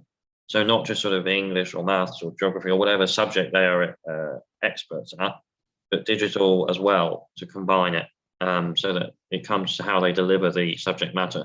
And we thought that was a good idea through the research, and shared the findings with with the ministry. And then also just finally, I won't read all of them out there, but lower grade students, or particularly students in poorer or more marginalized areas, did need more presence of their parents through the pandemic in actually all of their learning. Often the parents' role was key in helping the teacher actually navigate and deliver what they were trying to get across to the students, with it being an online setting. Remote areas there, multi-grade teaching often necessary. So teachers looking at students in different grades and different levels, they have to adapt how they teach online to those different levels of student. Thank you. Next slide. Students and parents, the other key stakeholders in how you effectively improve remote learning strategies. So on students, firstly, there's obviously a big difference in Indonesia and in many other countries between urban and rural. The more urban you are, the more likely you are to conduct learning online at an increasing rate. There are some social challenges that we picked up both in urban and rural areas. So increased online interaction was reported to have brought sort of more loneliness levels for students and some mental health challenges. And I think some of that touches on what Pat Puji was saying around the child online protection area. You're exposed to a lot of online harms, maybe cyberbullying, things like that. So that can bring mental health challenges when all of your learning is conducted online. But I think that won't go away now that sort of moving out of the pandemic. So that needs to be thought of, and we're doing a lot of that in the UK as well, coming up with more effective strategies that can be used to support students offline and online with that. And then general digital literacy needs that young people have outside of the classroom. So if students are learning online, say 9 to 5 or whatever the school hours might be, they're also then in areas where they have internet, so spending a lot of the non-schooling time online as well, with social media and interacting with friends and family that way. That was increased in the pandemic. So the level, it's about not necessarily separating digital literacy for learning officially, but digital literacy as a whole, because a lot of learning was reported to us in the focus groups as being done outside of school hours, and then taking that into school hours actually. So that's an area to look at, thinking about digital literacy more broadly, not just as an educational sort of a curriculum area, but as a social development area. And then just on to parents, our research found that obviously their role is crucial if children are to learn more online. But are parents comfortable with the materials and how to explain that to students? And how much of their time should be given to supporting the delivery of learning online? So if schools are going to think about beyond the pandemic, setting a lot more online homework and tasks that can be done online beyond the school hours, which I'm sure they are and will, what is the role of parents in that? Is there an expectation for them to support with that work? And what interaction should they have with the school about how they're maybe interpreting that content and how they're interpreting how to navigate the internet? So we looked at all of those areas and basically found that there needs to be a bit more clarity in terms of not just sort of policies, but at a village level or local level, the roles of different individuals to get the best for the students. Next slide. And final conclusions, next one. There's a couple more slides. So the final conclusions of the research our team did are there. So geographical conditions, there's obviously a lot of blank spots still exist. So you've got the kind of infrastructural challenges, and some of our projects are looking at that, like I alluded to earlier, in various provinces, and trying to work more with the Ministry of ICT and Ministry of Villages to coordinate on infrastructural development. And our work with ITU has come up with very useful findings.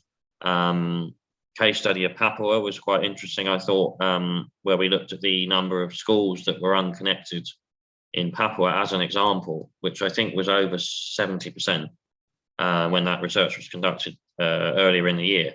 So how can the different ministries work together and coordinate together to bring that figure down considerably is a key question, and we're keen to help with that.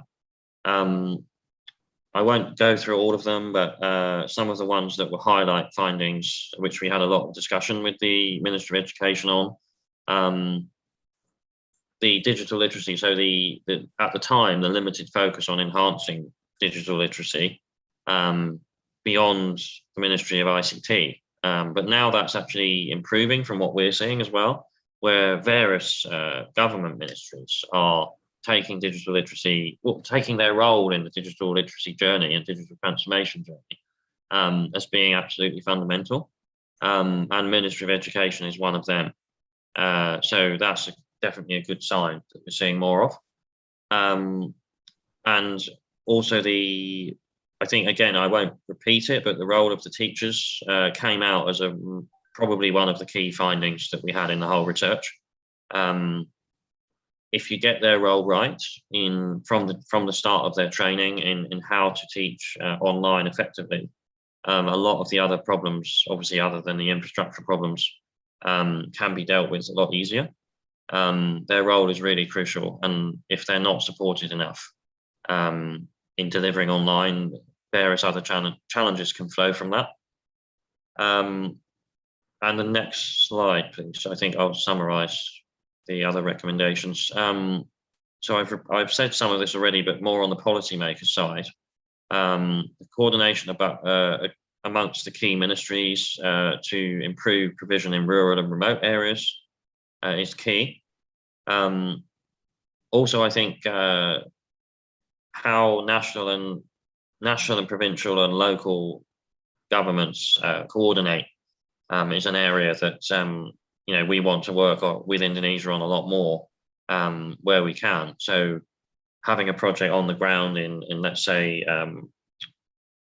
Lombok, for example, how does that translate to what we're doing nationally, and is there coordination from sort of national Ministry of ICT down to the Dinas Kominfo at the provincial level? Is something that came out as a recommendation in terms of something that could be enhanced, or maybe the communication channels could be enhanced in some areas. And then the point at the bottom there I wanted to mention actually around district governments considering shifting connectivity facility assets ownership to the villages. So I've just come back from West and South Sulawesi, actually just last week, for a field visit to some of our projects where we're looking at connectivity and digital literacy. And one of the key things that came out was, from the village government asking provincial level, can we have more ownership and control over our own financing models around digital and connectivity? And that includes for education provision. So I think that's an area that can be looked at more to have impact on the ground, maybe a little bit quicker. Giving local ownership to district governments and village governments would be a good idea. I'll stop there because there's various other areas, but I think for timekeeping, but happy to take questions on this presentation or any of our wider work. Okay, thank you, Chris, for excellent presentation. Again, without further ado, I would like to invite Ms. Catherine Bennett, Chief of Education from Unicef Indonesia. Time is yours. Catherine. Thank you so much, Pak Arif. Yeah, and it's certainly very interesting to hear the experiences from Pak Puji and Chris's very comprehensive report as well. I'm going to just do a presentation based on some research that we did sort of in 2021 or 2020, 2021. We finalized, we did a situational analysis of digital learning in Indonesia. And yeah, I mean, I just wanted to perhaps give an overview of this and so that we can sort of have a chance to kind of maybe reflect on some of the things that we found. I probably wanted to start with just saying that, you know, the reason that we're so interested in digital learning is the fact that we know it has such power to equalize education opportunity for all children. So I think this is the idea of equity and the principles of equity and inclusion are things that are coming out in everyone's presentations. And so I wanted to maybe also reiterate that from a UNICEF perspective, we see digital learning as a very, very important tool to actually being able to provide educational opportunity to all children. And that's what it's about. So if I can have the next slide, I will just be just going through, giving an overview of sort of the situation that we face in Indonesia relating to digital learning and some of the constraints brought by the pandemic. I will just talk very briefly about some of the digital learning initiatives that have been brought by government and the private sector. Well, I'll speak just about the key findings and recommendations of the landscape analysis that we did on digital learning, have a brief comment on the Reimagining Education initiative that UNICEF has in place, which also includes very close work with the ITU team, and then also just a bit of a summary on the kinds of actions that UNICEF in Indonesia through its education program is taking when it comes to digital learning. So if I could have the next slide. I know that things kind of have moved on. We're now in this point where we're kind of opening up. Schools are open again. Students are back in school. Face-to-face learning has resumed. I think basically we can reflect that, you know, COVID-19 has created, you know, school closure, school opening, and school closure. It's been this sort of wave, and even most recently has been in the first kind of quarter of this year where we've seen, you know, all the schools pretty much were closed again because of the Omicron issue. So that affected, you know, some, you know, over 600,000 schools, around 68 million students. So the scale is very profound. Very many teachers also were affected by this. We know that in the study that we have done, we know that many parents are having challenges in helping their children learn during the pandemic, as many children were in the situation where they had to learn from home, either a mixture of face-to-face learning and then spending some time at home, distance learning when things kind of improved, I guess. We also know that teachers have really, many teachers have struggled as well with trying to, you know, operate devices and using online learning platforms. We also, I guess I also wanted to acknowledge that there's a lot of teachers that have actually really been proactive and tried to develop their skills in this area as well. And, you know, I think that those efforts should also be recognized. And I think also to also reflect that, you know, in terms of access to digital learning, children with disabilities, according to our study, were really the most disadvantaged and worst affected when it came to actually being able to continue their learning during sort of, you know, school lockdowns when everyone was kind of having to learn by distance. We also know that there are around, you know, over 4 million children and adolescents in Indonesia that are out of school. We know that that number is actually increasing due to the socio-economic impact of the pandemic on households. So there's also questions around how can we actually bring those children back to either formal education or non-formal education settings, and what does that mean for their access to, you know, internet and also, you know, digital learning programs. And I think, one of the things that came out in our study was that the top two challenges that students sort of flagged during this sort of digital learning experience was that a lack of teachers' guidance on how they could kind of navigate, these learning programs, digital learning programs, and also a very constrained internet access, which other speakers have also referenced, with some very interesting, findings from other colleagues as well in that space. If I could have the next slide, please.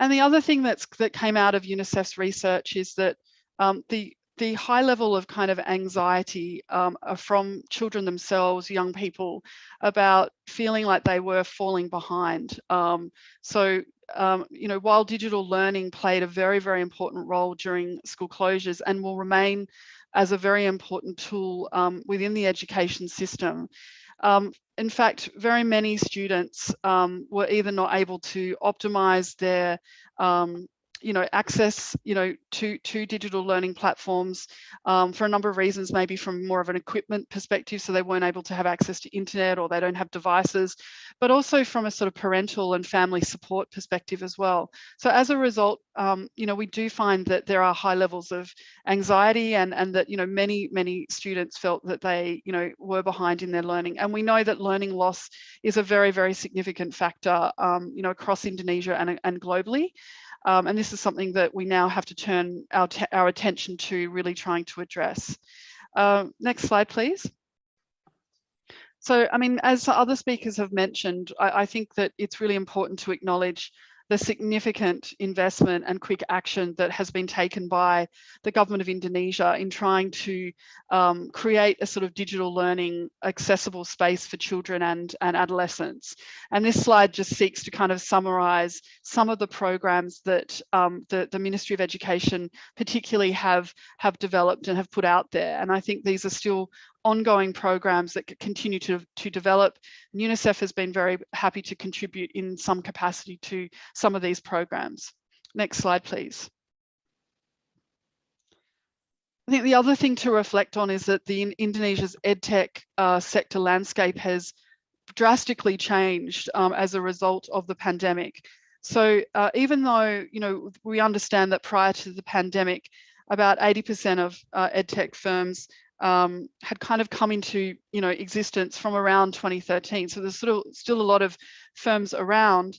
I think that there was certainly a sharp rise in the popularity of the products that the EdTech sector produces during the pandemic. And I think that one of the challenges that we face, whether it's learning programs that are delivered by the ed sector, or whether it's government delivered programs, is that still we are facing constraints with the accessibility of these programs. They're not able to reach often the most vulnerable and marginalized children, but really excellent also to see that there is such a vibrant space, but still work needs to be done in innovation to reach the most hard to reach children.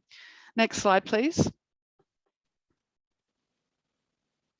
So on the situational analysis on digital learning that UNICEF completed, the objectives were really to try and better understand the bottlenecks in terms of children being able to access digital learning, and also the kind of expansion, what was sort of holding the expansion of this area back. There were three interrelated themes that were investigated. One was digital learning content and platforms. One was digital skills of students and teachers, and the other was digital connectivity in schools. I should say that the study was actually completed in March. The dates on this slide are a little bit strange. So it was completed in March 2021. And although we had a relatively small number of respondents, we were able to cover a large geographic area, with the feedback that we received as part of the study. Next slide, please. So I just want to perhaps mention some of the limitations to the study. I think in recognition of the fact that we do have a very fast growing digital learning ecosystem. So the information that we have in the study was accurate at the time, but it's certainly isn't a reflection of, you know, where we're at perhaps right now because of just the amount of development that is happening. I think also just to say that, you know, we weren't able to kind of send people to the field. So we did have to kind of go through a remote validation processes just simply because we were in the middle of the pandemic and physical distancing was something we needed to adhere to. And then, as I mentioned before, we did have a modest number of respondents, but still we feel like, you know, the responses we got did cover a reasonably large area. So if we can go to the next slide, I'm going to speak very briefly about the key recommendations and findings. If we could continue to the next slide. And I won't go through these in detail. I think people will be given the slides later to look at, but I just wanted to mention that the recommendations were really categorized into three areas. So we're looking at the sort of content issue. So trying to get a sense of, you know, how the actual digital learning content can actually be quality improved. There were recommendations relating to access. And so, you know, whether there's ways that we can kind of leverage public-private partnerships to expand access and, you know, also just sort of opportunities for maybe strengthen coordination amongst key partners such as ministries to actually, you know, deliver programs. And then there's a skills component to the recommendations as well. So the need to really look at trying to support teachers to develop their skills and become more digitally literate. And, you know, other kinds of, you know, areas there as well. You know, I should also say, you know, the point about trying to reach the most, you know, vulnerable students is obviously something that, you know, Unicef is quite, and I'm sure, and I know that Ministry of Education is very concerned about. Next slide, please. So please continue to the next slide. Yeah, so I'll just want to speak very briefly about the key findings for each of the themes. So as I mentioned, theme 1 was looking at digital learning contents and platforms. And the key findings, you know, really looking, I guess there was a sense of there being, I guess, limitations on the uptake of online education. And that was sort of linked to perhaps a lack of awareness by students and teachers on how they actually can access these platforms. I think now the situation would be much improved. You know, this was, as I said, this study was done in 2021, and I know that, you know, students and teachers' capacity have been exponentially, you know, built over the last probably 12 months and more. So the situation may well have improved, but at the time of the study, there were limitations there. I think social media platforms and conferencing applications, these came as being very popular and probably more popular than the sort of other kinds of platforms that were available, simply because of just their usability. So social media platforms like Facebook or WhatsApp was sort of highlighted as being something that were actually very versatile in supporting children to learn during you know, this sort of distance learning period. And I think the third point in here is very important from a Unicef perspective, is the need to develop more content for last mile users. And what we mean by that is really trying to focus on reaching marginalized children, whether it's children with disabilities, children in rural and remote areas. I should also mention that some of the findings were that girls were particularly disadvantaged when it came to accessing digital learning programs as well. So if we go to the next slide. This is really just trying to give you a sense of, you know, the distribution of edtech firms, you know, in terms of their reach and penetration into, you know, the country and different areas. And really what, you know, it's a bit small to look at, but essentially what this is showing is that, and unsurprisingly, is that, you know, the reach of edtech firms is greater in major capital cities and urban areas, but obviously much more constrained in remote areas such as Kalimantan or NTT. So, you know, I guess that's no surprise to anyone, but, you know, the question is, how do we actually tackle this challenge of access? If we can please go to the next slide. I'll just briefly touch on some of the recommendations from this theme. Firstly, I think it was very much sort of the idea was to sort of say, look, how can we actually encourage greater community awareness and uptake of digital learning? And there was some, you know, suggestions put forward on creating social media campaigns, trying to raise awareness within families on how they can access internet, maybe also kind of harnessing local government support to help families and children kind of access internet. I think there was also a recommendation on sort of how do we help teachers to adapt teaching methods based on student needs, and this was something that was touched on by previous presenters, so that actually the digital learning platforms that are available could actually be optimized, even through sort of the use of, you know, mobile phones as digital devices as well to learn. I mean, these kinds of things are important to really think about the usability and accessibility of these kinds of programs. And I think the other important thing I wanted to mention under this recommendation is the need to work with young people to really carefully understand their learning needs so that we can be designing digital learning programs and platforms that are actually responding to their interests and the relevance, you know, of their learning needs as well. The third recommendation is, yeah, well, I think that I've kind of touched on that. It's developing digital learning contents that increase student engagement and active learning, and obviously relevance is a very important element in that. If we move to the next slide, please, we'll go to the theme of digital skills. And if we can keep sliding down there, I just want to briefly touch on the key findings under this area. So, you know, we know that students have you know, really strong interest in learning using digital means. But, you know, I guess at the, you know, during the pandemic, you know, they have really struggled to, not all students have been able to, you know, really fully leverage, you know, the learning that these sorts of digital learning platforms provide. And general, I guess a general, you know, observation also is that there has been a sort of lack of skills in the in the workforce as well. And if students aren't able to develop core skills in ICT skills, it really hinders them for when they actually want to enter the workforce as well. Many students struggle to adjust to digital learning, and parents lack the capacity to support them. And I think this is very, very important. We know that transition to digital learning has been really overwhelming for a lot of students, for a lot of children and adolescents, and especially for those that are in the more vulnerable situations. So, you know, and often they're faced with, you know, perhaps they have parents that aren't digitally literate either, so therefore they're not getting the support at home. So this can be quite a struggle for students to really benefit from digital learning, that, you know, opportunities that are available.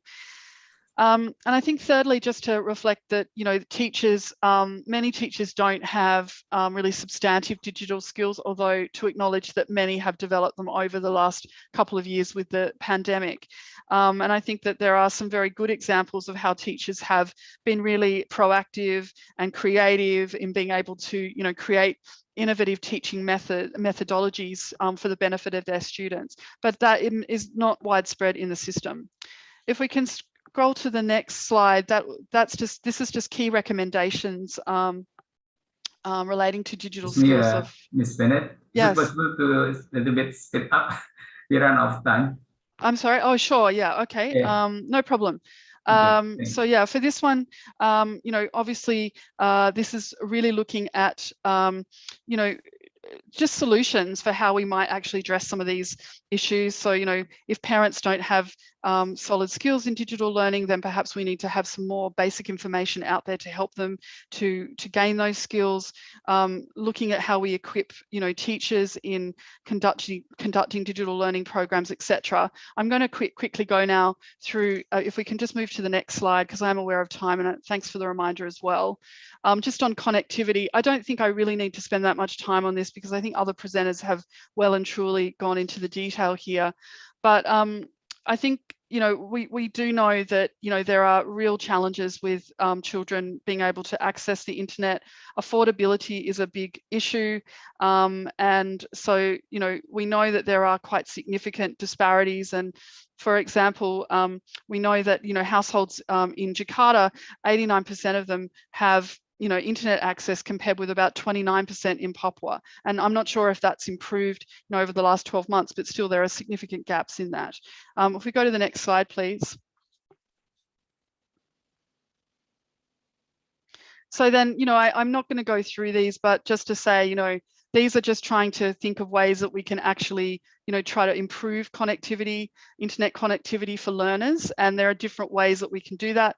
But again, I think that other speakers have really gone into much more detail around in these areas, looking at the sort of private sector engagement and different kind of models for being able to improve internet access. If we can just go to the next slide, please. I just want to touch on briefly, the work that Unicef has done. We've got a big Reimagining Education initiative, which covers a range of different pillars. One of the pillars is connectivity, and this is where we're actually working with ITU on the GIGA initiative. That's sort of a global initiative, so we're not we're doing some work in that space in Indonesia. But you can see there that a lot of this work is really focusing on trying to make digital education much more accessible to all children. And so I won't go into detail, but the information is on the slide. And then just finally to wrap up, if we can go to the next slide, please. I just wanted to perhaps just reflect on some of the work that myself and the team have done with, Ministry of Education and other partners over the last sort of 12 to 18 months, when we have developed a program focusing on 21st century skills development and entrepreneurship. That's been done in consultation with government. We've also developed e-learning modules and blended learning for teachers with government on life skills education. We have completed the landscape analysis, which is what the findings I'm sharing today. We've also sort of produced micro learning videos for teachers to try and grapple with the new national curriculum. And I think importantly, I wanted to just maybe emphasize, we have been really involved with young people to try and co-create some digital learning programs as well. And I think this is really important to kind of connect with young people in this. So thank you so much for the opportunity to present. Sorry, I did go over at time a bit, but thank you very much. Yeah, thank you so much for very comprehensive information on the situation analysis in Indonesia. Last presenter should be Mrs. Patria Luis Gatlan, Superintendent or CEO of School District number 43 from Coquitlam in Canada. So I hope, Patrice, may start? Yeah, please. Welcome to the importance of school connectivity in STEM education. Dr. Pujiono and Ms. Shaina Hazan, it is an honor to present to members of the South Asian Ministers of Education Organization on behalf of the BC Council for International Education, BCCIE, and I hope that the experience I have to share will provide some insights into the Canadian context for South Asian education ministries to consider as we all work together towards a better world.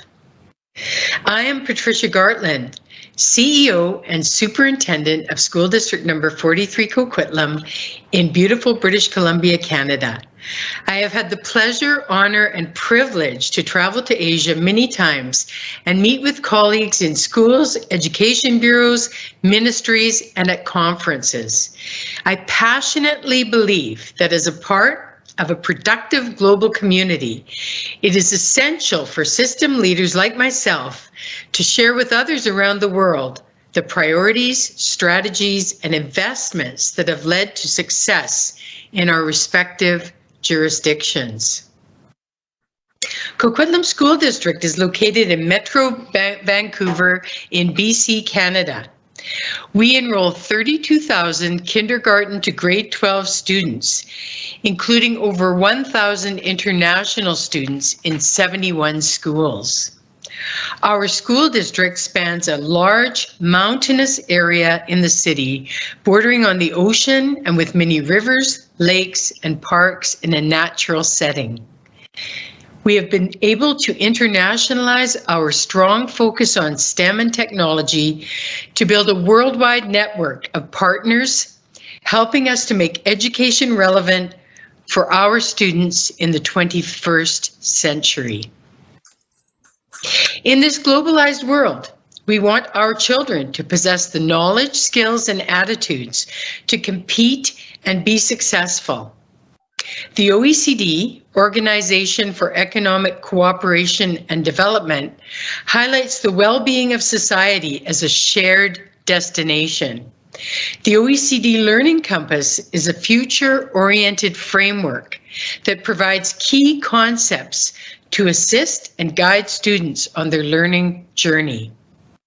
We must prepare the citizens of 2030 with the intellectual, personal, technical, social, and cultural competencies to excel in a highly technical and rapidly changing world. To achieve this, schools must prioritize the development of future-ready skills.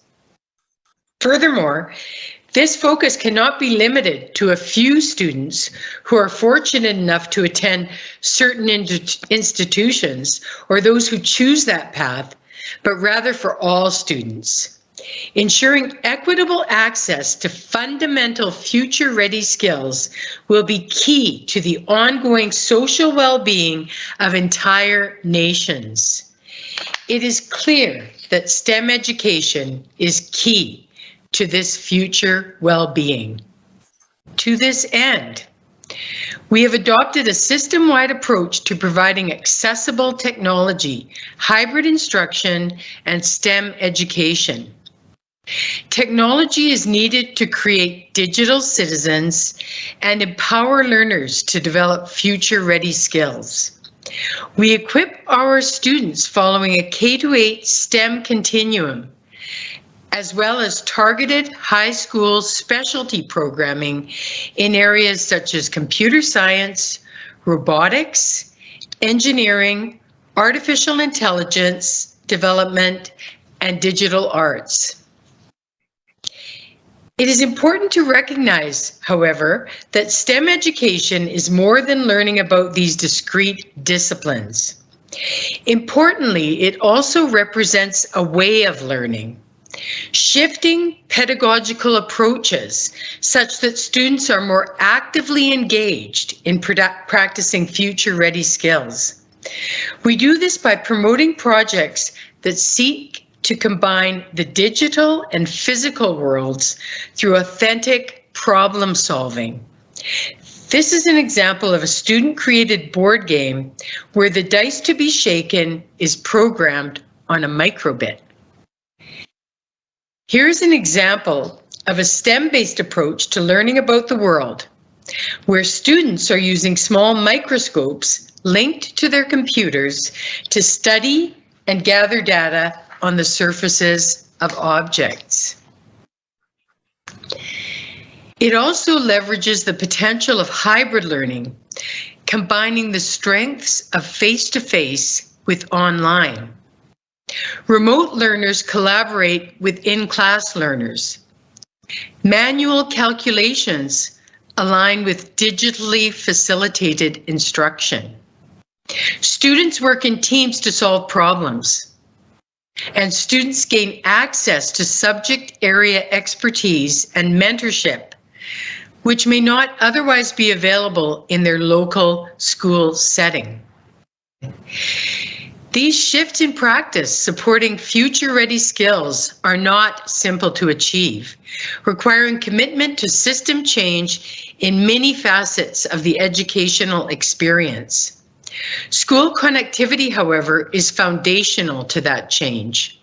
Connecting schools opens a world of opportunity for every teacher and learner to access more learning and subject area expertise. Connect to local, national, and global communities of learners and mentorship provide opportunities for teacher growth that would not otherwise be economical or even possible, as well as provide options for students to develop alongside other learners around the globe.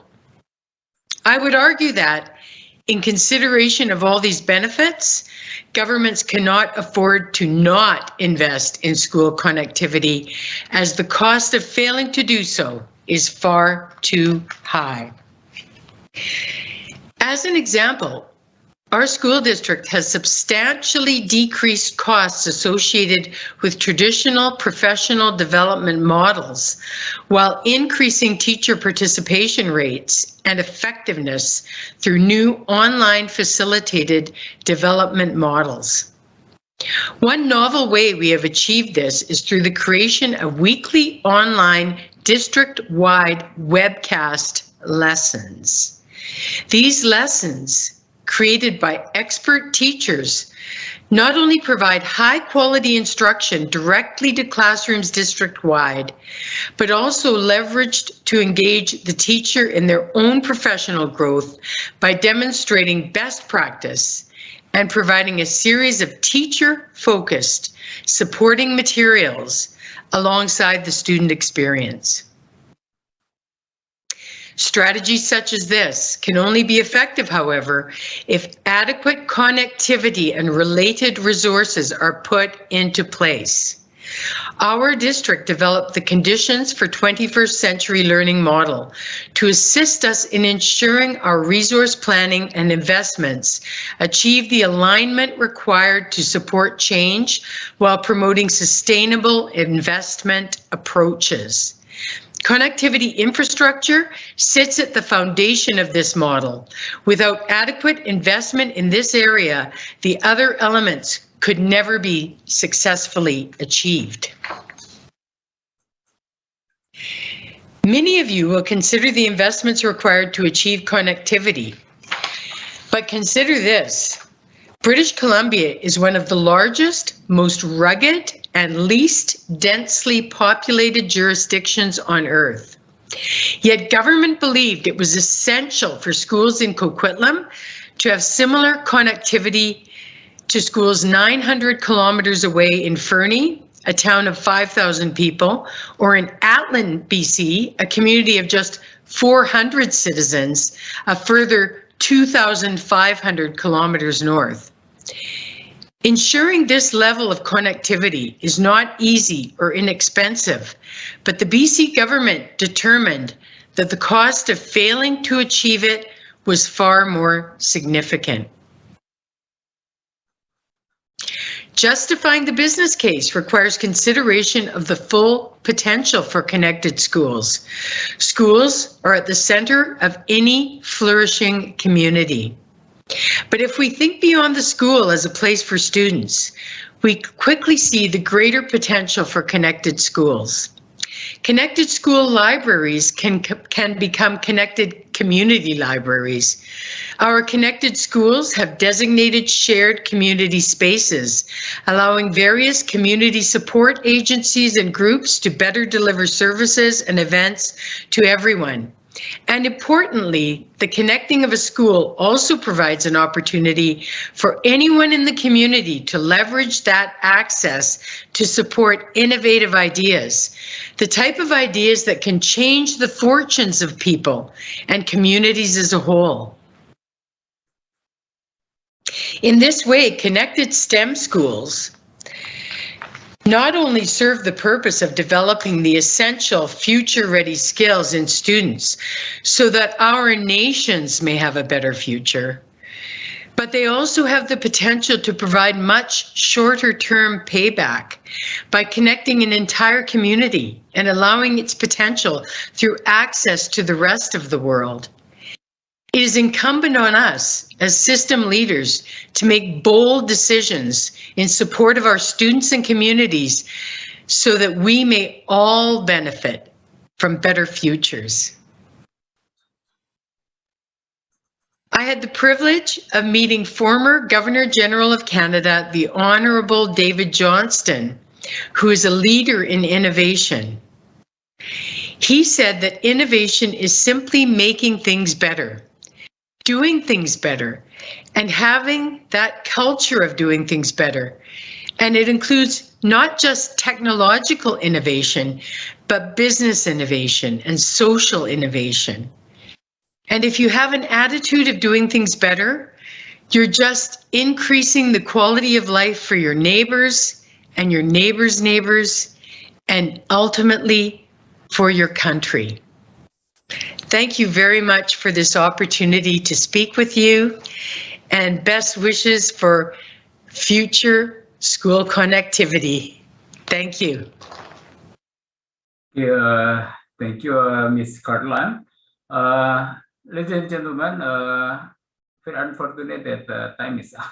So even though there are several questions and possible answer, actually it's time for us to close the session. But let me not really make summary. But I would like to thanks to Pak Buciono that already mentioned a lot of information and sharing and the contribution of the ITU for Indonesia, and also very nice explanation by Chris Agus about a lot of important thing to, let's say, pillars for digital access program that applicable to Indonesia. And also how actually it could able to outreach this policy in the level of Indonesia, and possibly could be a lesson learned from the other region. Also for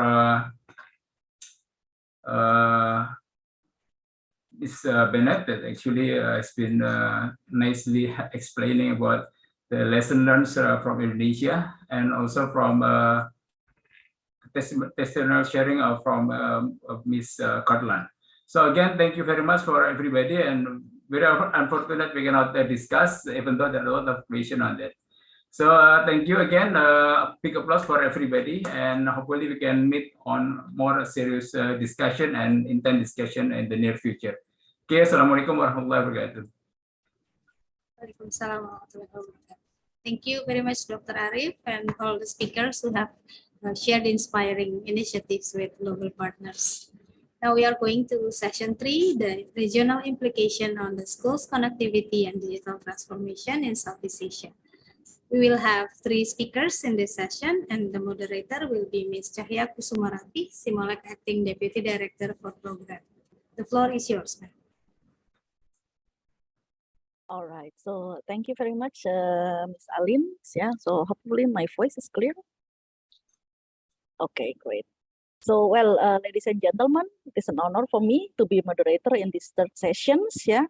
So here we are delighted to have 3 distinguished speakers from ASEAN Secretariat, UNESCO Regional Office for Asia and the Pacific, as well as our headquarters, CMU Secretariat. Yeah, each of them will share the latest regional implication on the school connectivity and digital transformations within 10 minutes for each of them.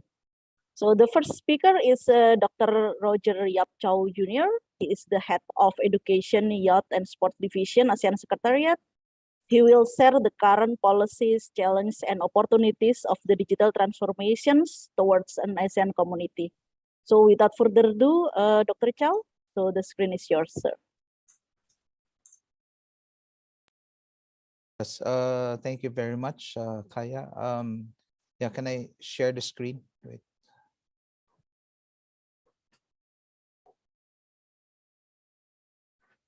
Okay. Your Excellencies, distinguished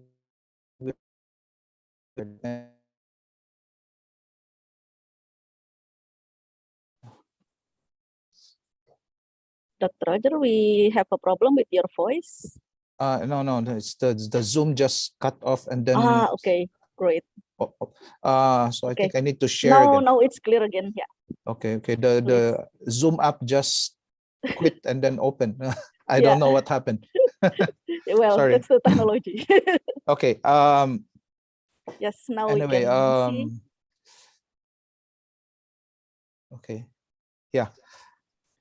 Good afternoon, Your Excellencies, distinguished delegates, fellow speakers, and everyone who's online watching this particular regional policy dialogue on school connectivity and digital transformation. particularly in the post-pandemic context. So it's good that I focus on the topic digital transformation for an ASEAN community, looking into policies, challenges, and opportunities, because the earlier panels were talking about national level and institutional level initiatives. Now, on behalf of my division and the Education, Youth, and Sports and ASEAN Secretariat, let me present to you key policies. But before anything else, take note that I'll go fast over the first few slides because this is just to present an overview and of what's happening in ASEAN, and then I'll highlight key items related to connectivity and things that we need to think about undertaking more initiatives.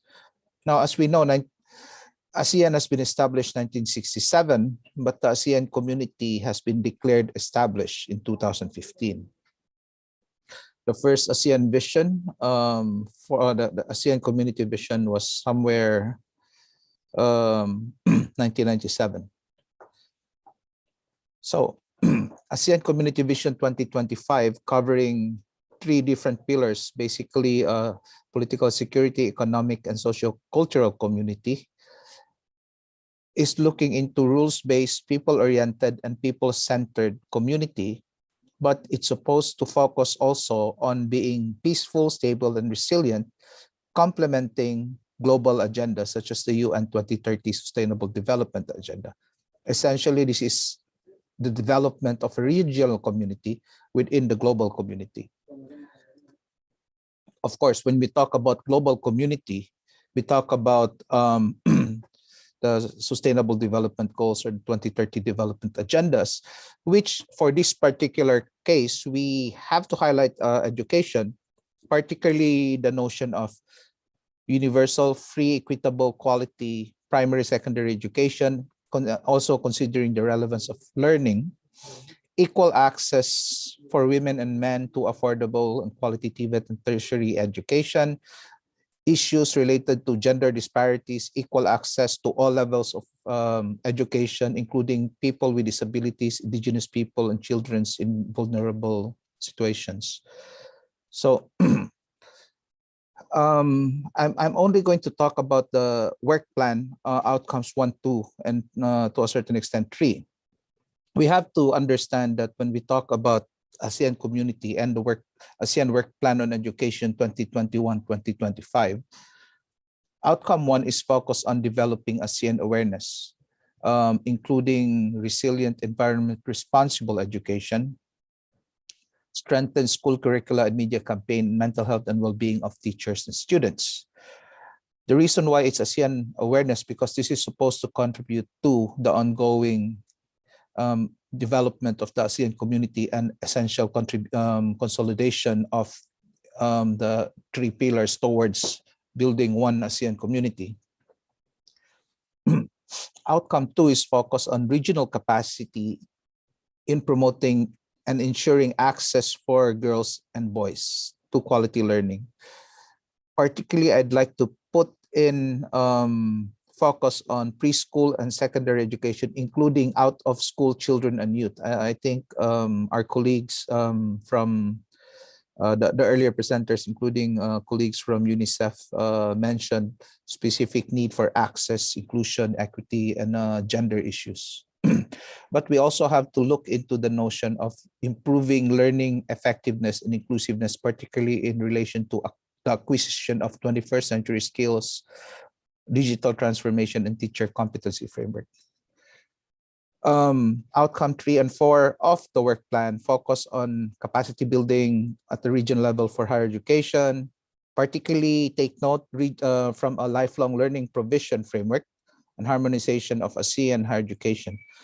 And TVET in private sector engagement, quality assurance, personal capacity building, innovations, and mobility for labor market demands.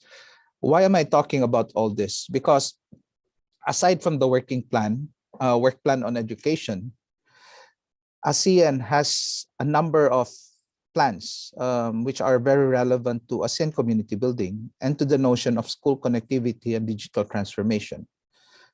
Among these contemporary declarations and policies are the Master Plan for ASEAN Connectivity 2025, which was endorsed and approved in 2016, which aims, take note, to achieve a seemingly and comprehensively connected and integrated ASEAN. We have to take this into the context of digital transformation and the ongoing consolidation of the digital environment, which cuts across not only in education, but across all sectors. In 2020, there is the ASEAN Declaration on Human Resource Development for a Changing World of Work. Similarly, the joint statement on digital transformation of education systems throughout ASEAN, and we are currently in the process of developing, of course, this is led by some at Philippines, the Declaration on Digital Transformation of Education Systems. Furthermore, looking at it from a broader perspective, and particularly within the context of the pandemic, the ASEAN Comprehensive Recovery Framework, which was adopted in 2020, looking into key issues, including accelerating inclusive digital transformation. But it also talks about maximizing the potential of intra-ASEAN market and broader economic integration. When we talk about intra-ASEAN market, this does not only talk about physical mobility, it also talks about digital e-commerce, service industry, and all those things, which can be seen in relation to the ASEAN Digital Master Plan 2025, adopted in 2021, which envisions and sets forth the plan to transform ASEAN as a leading digital community and economic bloc, powered by secure and transformative digital services, technologies, and ecosystem.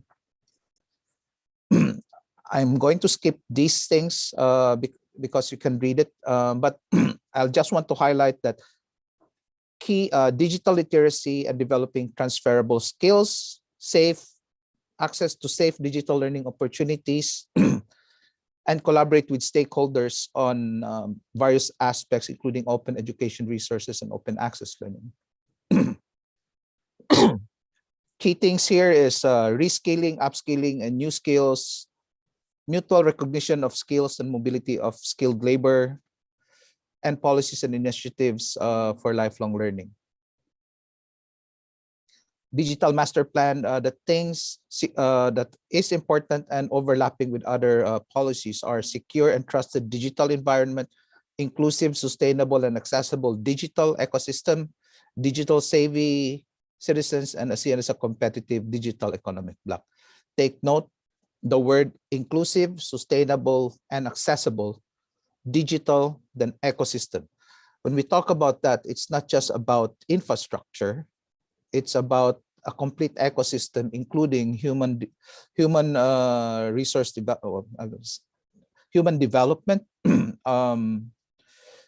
I was about to say human resource development, but I recalled a friend who mentioned that I should not use human resource development, but rather human development.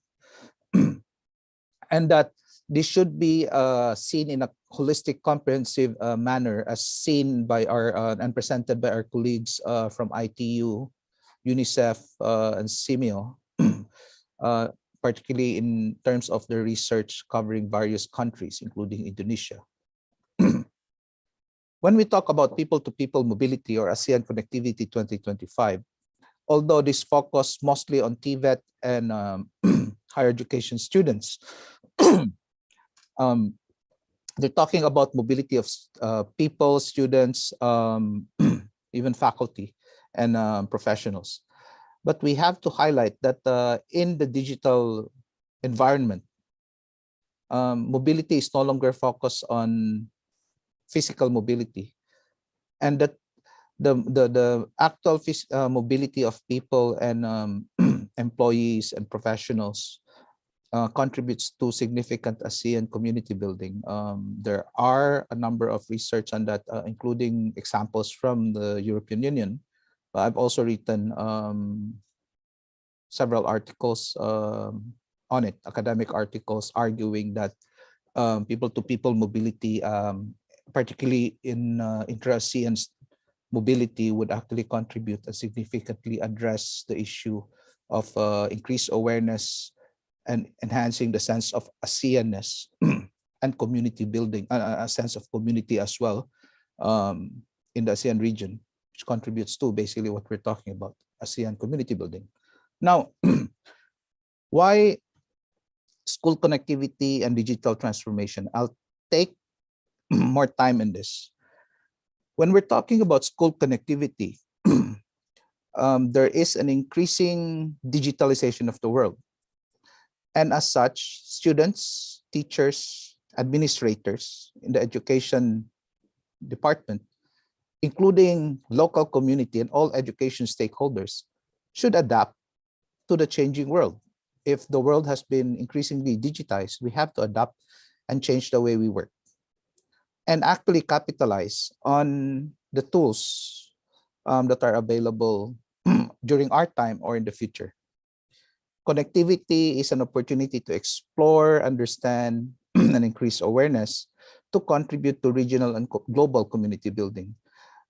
I started my presentation initially in terms of the development of the ASEAN community, but I also highlighted that the ASEAN community is also framed and is part of a global community and is supposed to contribute to global discourses, including the UN 2030 Sustainable Development Agenda.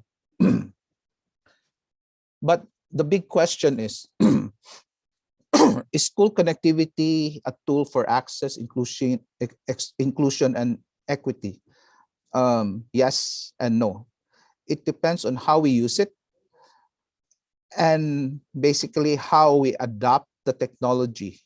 If we're just going to use technology just to bring students to have access to materials without actually looking at things from an ecosystem point of view and a stakeholder point of view, then basically you're giving them access to talk to their students, talk to teachers, or even offline, synchronous or asynchronous. The thing there is, are we actually delivering or are they achieving relevant quality learning? Are the teachers actually capable of constantly improving teaching and learning processes and learning how to improve, adapt to technology? We should not only focus on capacity, building capacity of teachers, students, or even parents to address current teaching and learning, but we have to ensure that they have the capacity to constantly innovate, as an earlier speaker was saying, that they have the capacity to adapt along the way, because they cannot keep on going back to school or going for continuous professional development because technologies have changed. They have to be self-driven. In fact, during the Asia Pacific Regional Education Ministers meeting just last week, I highlighted that the education system should start thinking of transformation, and that the focus would be formative assessment and the formation of learning towards building self-directed and lifelong learners. Now, digital transformation, we have to look at things from both hard and soft infrastructure. Hard in terms of connectivity, internet connection, hardware, but software as well in terms of the tools, the learning materials, and ensuring that the right pedagogies are actually implemented to enhance effectiveness of teaching and learning. We have to look into the issue of the digital literacy and the gap between the different stakeholders, particularly the students, which is still present until now. Narrowing the digital gap is a very important issue, and it's still a very significant issue to date, in spite of the fact that the world has increasingly been digitized and that there are more people with access to technology. Take note, having a mobile device or a tablet or a laptop does not mean you are digitally literate. You have to understand how to use it, what is the effective way of using it, and basically the issue of media and information literacy and digital literacy has always been a major issue, and I'm happy that several ASEAN member states has been working on media information and digital literacy, and they have created a frameworks for their countries. I also talked about, we're talking about open education and resources and open learning, open access learning. So we look into shifting towards self-directed learning, a shift in pedagogy, particularly ensuring that the right pedagogy is being used. And the most important, two most important things is ensuring the quality assurance of teaching and learning, not only of materials, but actually on the actual process of teaching and learning, and that the competencies and skills are acquired. And last but not the least is recognition arrangement, that the learning that has been undertaken can be recognized across different institutions and nations, especially within a region like the ASEAN region. I hope I wasn't too boring, and I hope my my presentation contributed to the discussion.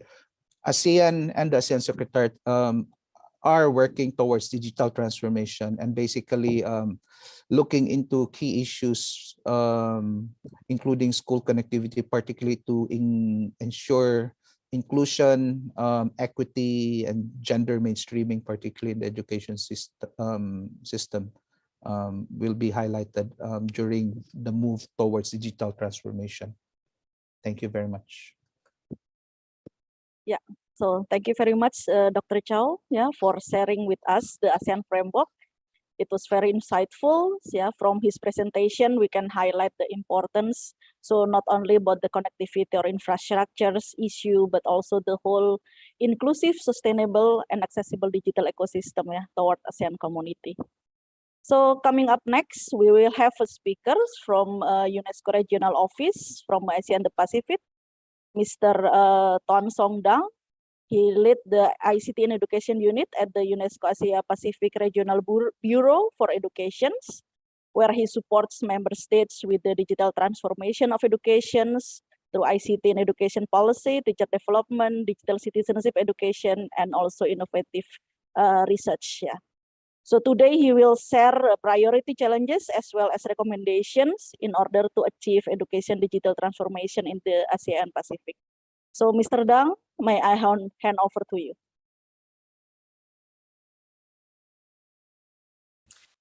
Good morning and good evening to all the participants who have joined us on this regional policy dialogue. It is a great privilege for me to join this event and to share with you some of UNESCO's relevant work within this area, and more importantly, to share with you the outcomes from an education ministers conference from the Asia Pacific that was held last week, where ministers committed towards an action plan for digital transformation to support the learning recovery and for the transformation of education. Now, just a quick overview of what I'll be covering today. I'll start by touching upon the context of the Asia Pacific region within regards to the use of technologies in education, as well as describing what we mean when we say digital transformation. Next, I'll identify the key challenges facing our region and share with you the outcomes from the regional conference held last week, particularly the Bangkok Statement, which outlines the priority areas for digital transformation. And lastly, share some examples of the work at UNESCO that are aligned with these areas. Now, while digital transformation has tremendous potential in education, it's also important to recognize the context within which it'll be introduced to. For example, the COVID crisis had already been predated by a learning crisis. In our region, almost 50 million children and adolescents are outside of schools, which makes up one of the highest populations of out-of-school youth in the world. Furthermore, issues such as enrollment, inclusion, and quality of education, many of these youth are still unable to achieve the basic proficiencies in reading by the age of 10. And increasingly, these disparities are discriminating against the most vulnerable and marginalized groups in our society. Yet at the same time, the experience during COVID led to the acceleration of digital transformation. We saw increased remote and online learning, and we also realized the benefits and the limitations of technology in education. At UNESCO, we're really focused on fostering people-centered digital transformation. What this means is that digital transformation must go beyond simple digitalization of learning and really unleashing the possibilities of technologies to make learning more learner-centered, more engaging, and more collaborative. This entails a paradigm shift for all stakeholders, and also ensuring that education is happening across different learning spaces and inclusive of different learning experiences. And lastly, digital transformation also goes beyond teaching and learning.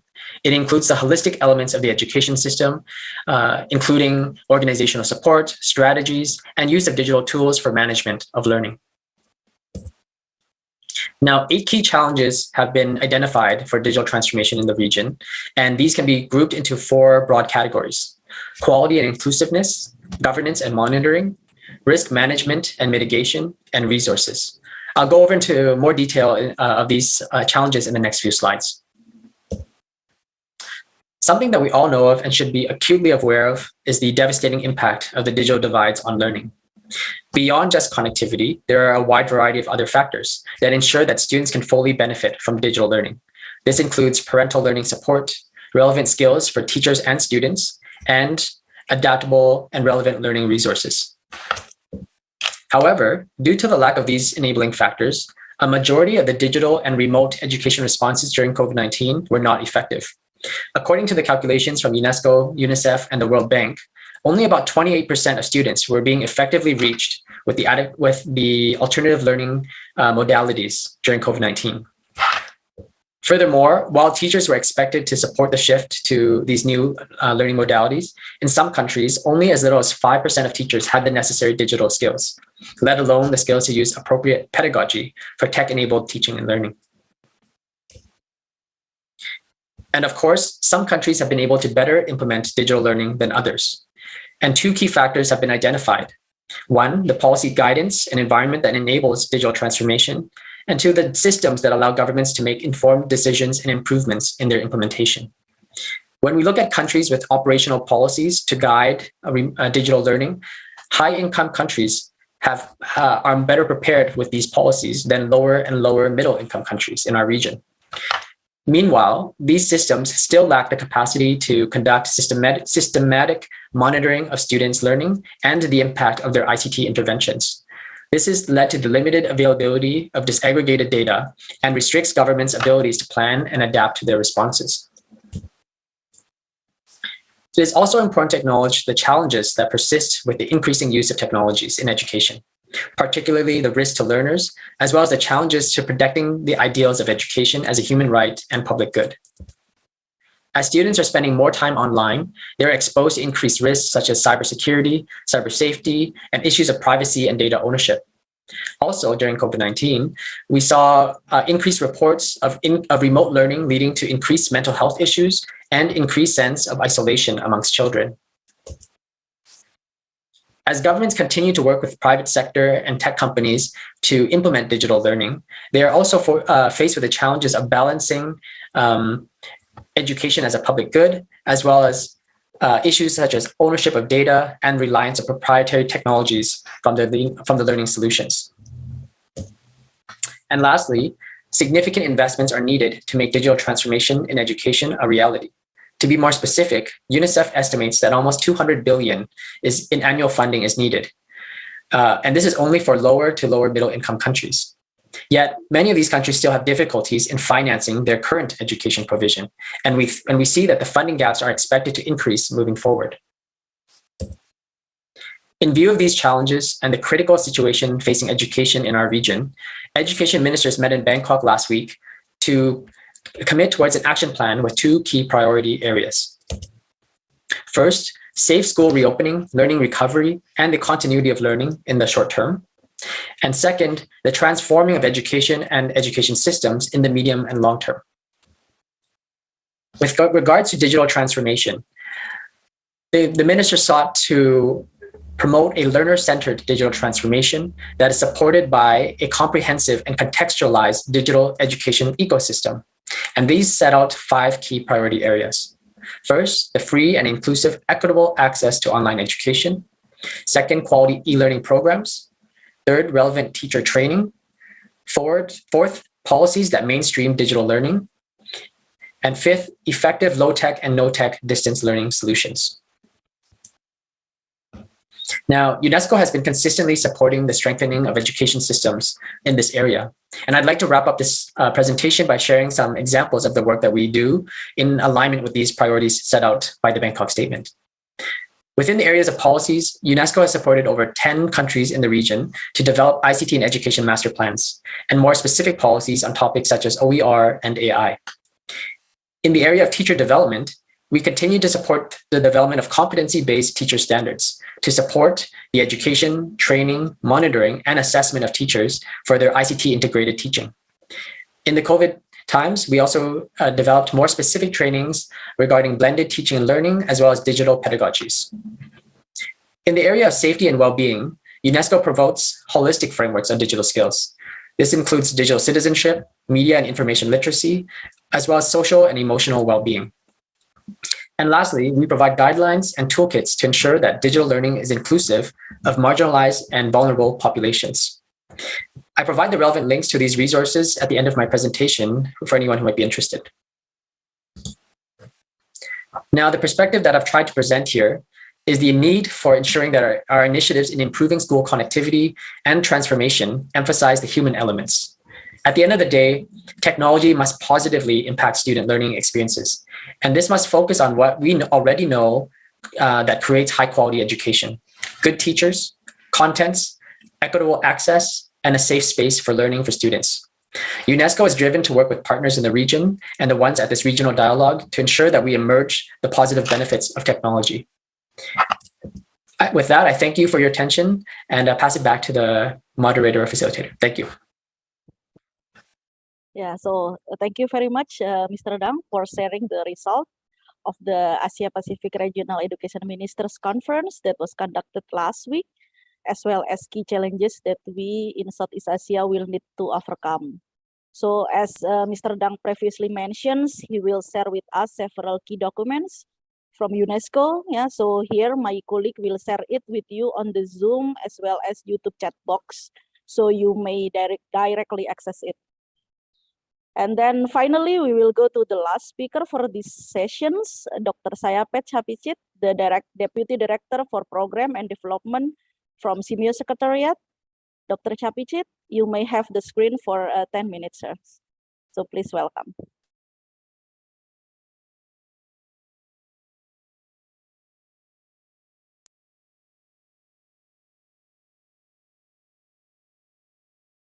Thank you, Madam Chaya. Shma, Acting Deputy Director for the program, Simeo. His Excellency Mr. John Lambe, Ambassador, UK Mission to ASEAN, UK Embassy, Indonesia. Ms. Asuko Ogula, Regional Director, International Telecommunication Union, Regional Office for the Asia and Pacific, Indonesia. I also from Ministry of Education, Indonesia, Malaysia, the Philippines, and Thailand. Honorable speakers, distinguished guests, ladies and gentlemen, and online participants from the region and beyond. Good afternoon, Sawadee-krap, Sawadee. First of all, I would like to extend my sincere congratulations to Dr. Wayuri for his promotion of Simeo Director.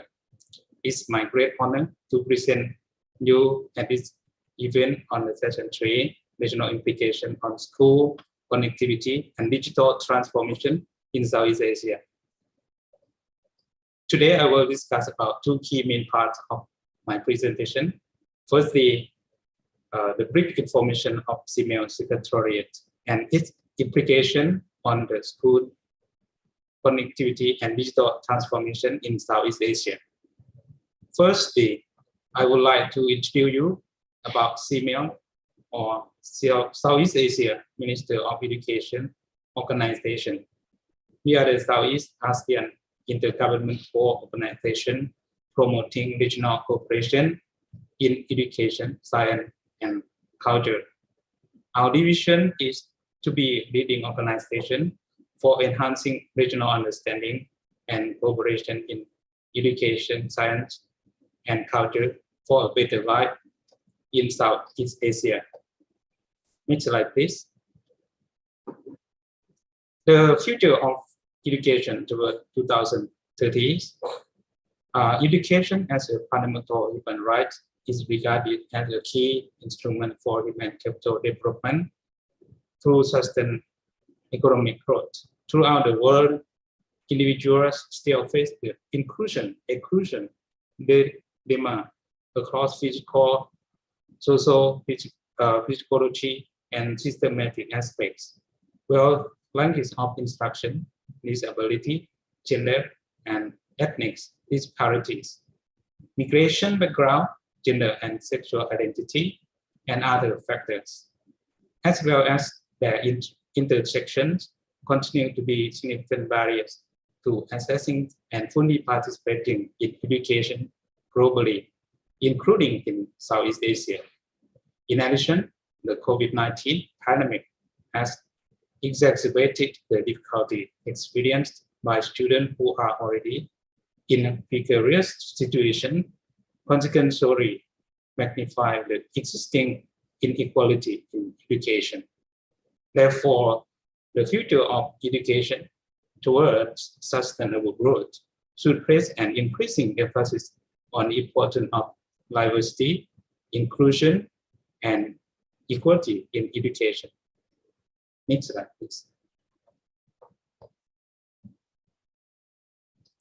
Therefore, CMEO set up its strategic plan 2020-2030 and CMEO integrated operation plan 2021-2025.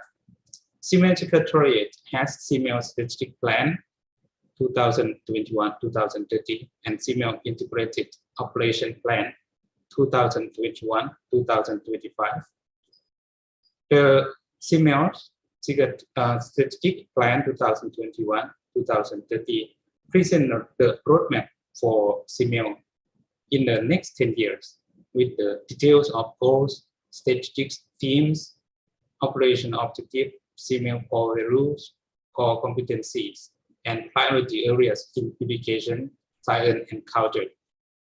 The CMEO Integrated Operations Plan 2021-2025 anchors on the goals and priority identified in the CMEO Strategic Plan 2021-2030, with 4 strategic themes like regional leadership and international and global visibility, program excellence, and SDG relevance, strategic partner, stakeholder engagement and linkages, digital transformation, and rapid change adoptions.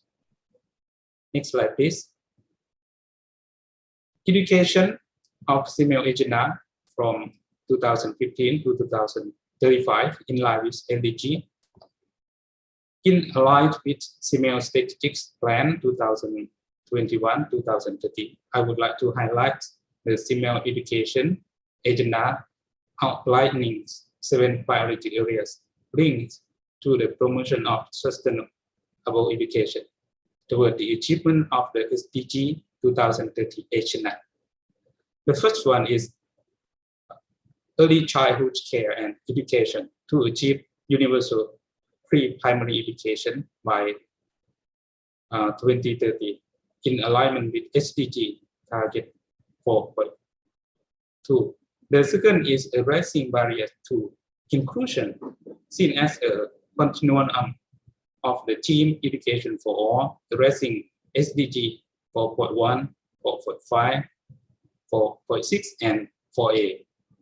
The third one is resiliency in the face of emergencies, aligning with SDG 4A to prepare school leaders, teachers, and students, as well as local community to manage and maintain the delivery of education services. The fourth is addressing SDG 4.3 and 4.4 in promoting debate, technical and vocational education and training. By promoting debate among learners, teachers, and parents, we believe that we can provide a clear pathway to lifelong learning, higher education, and regional level skill and learners mobility. The fifth is the response to SDG 4.C, revitalizing teacher education to make teaching a profession of first choice. The sixth one is harmonization of higher education and research in alignment with SDG 4.4 and 4.B. Finally, the seventh reflecting SDG 4.4 and 4.7, is adopting the 21st century curriculum. It is clear to us that to strengthen our regional growing education, reputation, radical curricula reform should be pursued. Consisting with the education prioritization of CML, the CML Secretariat has implemented numerous programs in promoting inclusive and equitable quality education in Southeast Asia, which I would like to highlight in the upcoming slides. This could be the outcome of regional implication on the school connectivity and digital transformation in Southeast Asia. Next slide, please. For example, this is the outcome of CMOOCs. First, I would like to introduce CMOOC, Massive Open Online Courses Network, a platform providing free online courses on global digital literacy in promotion of equitable and accessible quality education for all, developed by CML Secretariat in collaboration with CML Innotech, CML Simolec, CML Retract, and Open University in Southeast Asia. The next slide, please. Detail. Secondly, for COVID-19 response, the disability inclusion teachings in emergency between online course has been conducted for teachers in regular and special education schools, as well as education officials, school head, with the aim to ensure that teachers of learners with disability continue to learn at this critical time. The free online course piloted in 2021 in Bhutan, Cambodia, Namibia, and Timor-Leste. The second batch of learners of the team in 2022 can opt to enroll in one of the following languages and learn on their own pace: English, Bahasa Indonesian, Lokal, Khmer, Laotian, Thai, and Vietnamese. The course can be accessed at the link shown in the slide. Next slide, please. CML Care.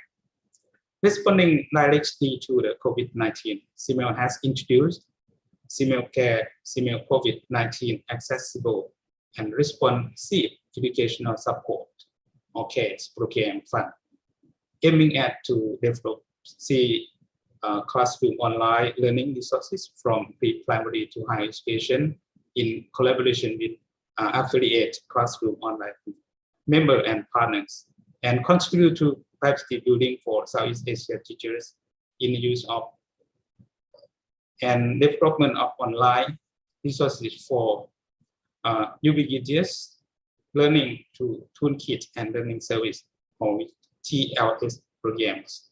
Next slide, please. Next, digital classroom in Nong Khai. This is within the CML Cares and CML Water School project.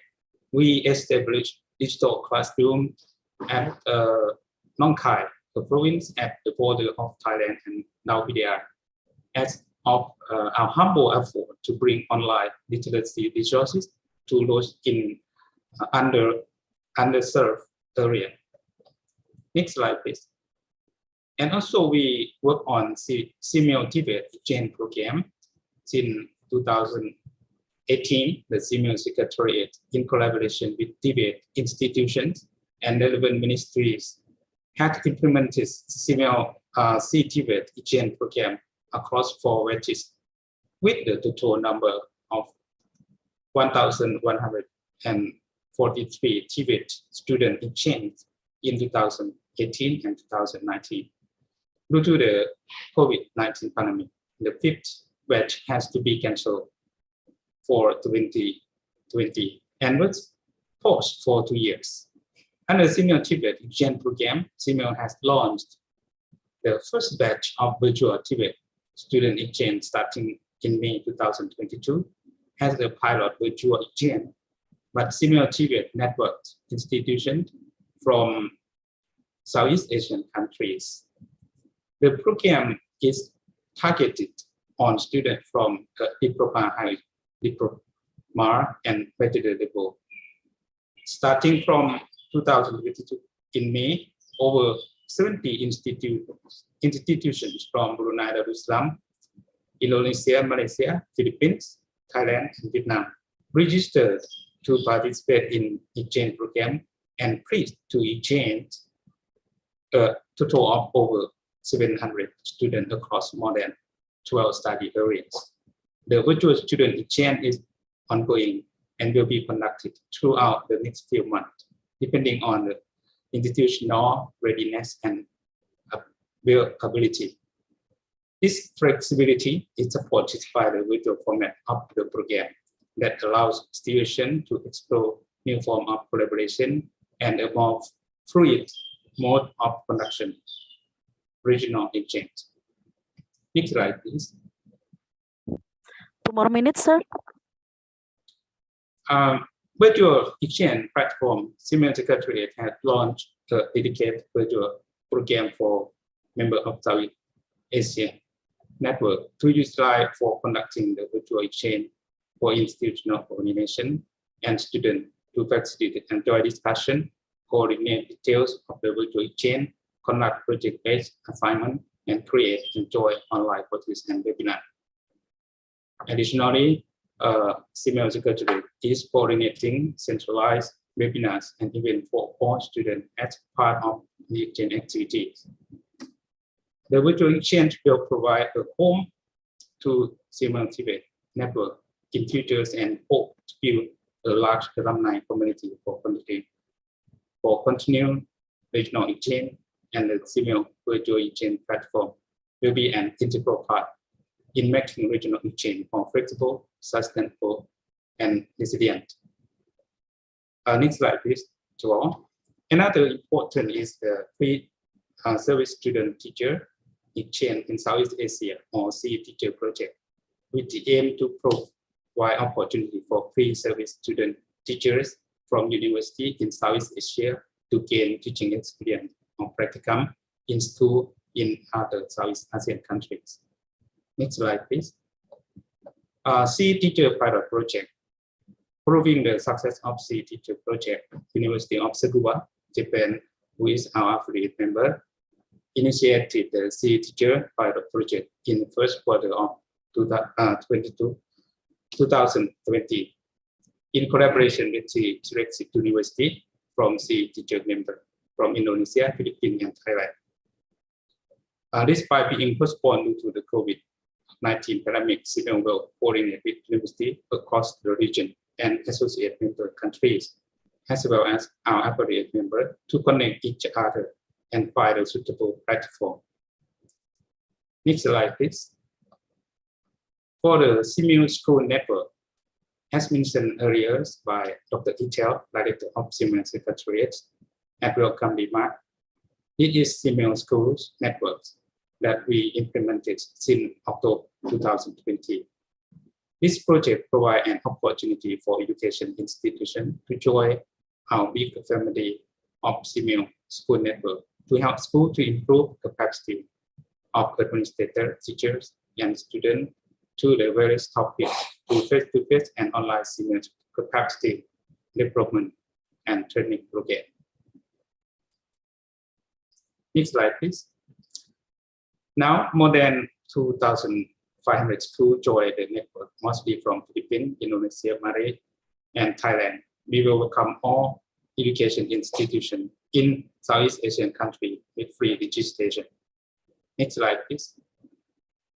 In response to the COVID-19 pandemic, CMU Secretariat conducted many webinars, virtual fora, and masterclass with our partners to ensure learning continuity and equal access to education for all.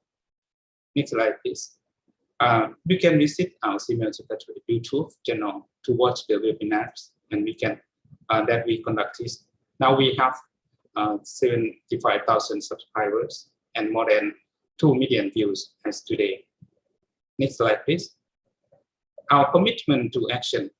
Moreover, the 51st CMEO Council Conference in June 2021, and the 5th Strategic Dialogue for Education Ministers with the theme New Education Imperative in a Post-COVID Era in August 2021. Call to action. The CMEO member countries, associate member countries, and affiliate members and partners to champion education transformation in Southeast Asia through strategic collaboration and partnerships. Next slide, please. Ministerial policy recommends the 5th Strategic Dialogue for Education Ministers highlights the determination of CMEO in enhancing inclusive and equitable quality education in Southeast Asia through innovative education, with the ministerial policy recommendation as follows. One is expanding educational innovation for technology pervasive future, deepening resilience in education system to respond to challenges, fostering an education environment that continues to uplift the marginalized and most vulnerable members of Southeast Asian education ecosystem, supporting capacity building for teachers and education personnel in developing future readiness and learning in an ever-evolving world, working with CMEO units to promote a spirit of lifelong learning and creating policy environment that enhances collaboration and partnership among key education actors to transform education and science into being consistent with Southeast Asian identity and culture. Next slide, please. CMEO is one with the region in introducing and facilitating technology enabled learnings and professional development activity for educators in 11 CMEO member countries and beyond.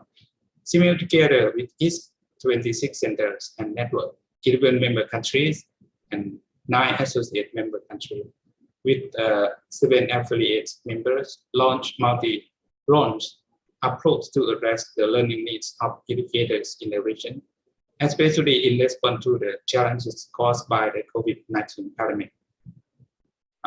Next slide, please. The opportunity of collaboration.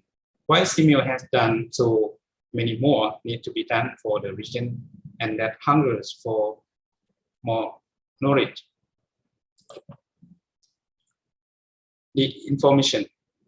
We like to call for the collaboration from partners in 7 key priority areas in CMEO education agenda, CMEO science agenda, and CMEO culture agenda, especially in capacity building and training activity, research and development, exchange and mobility programs, as well as sharing existing online learning resources at various levels.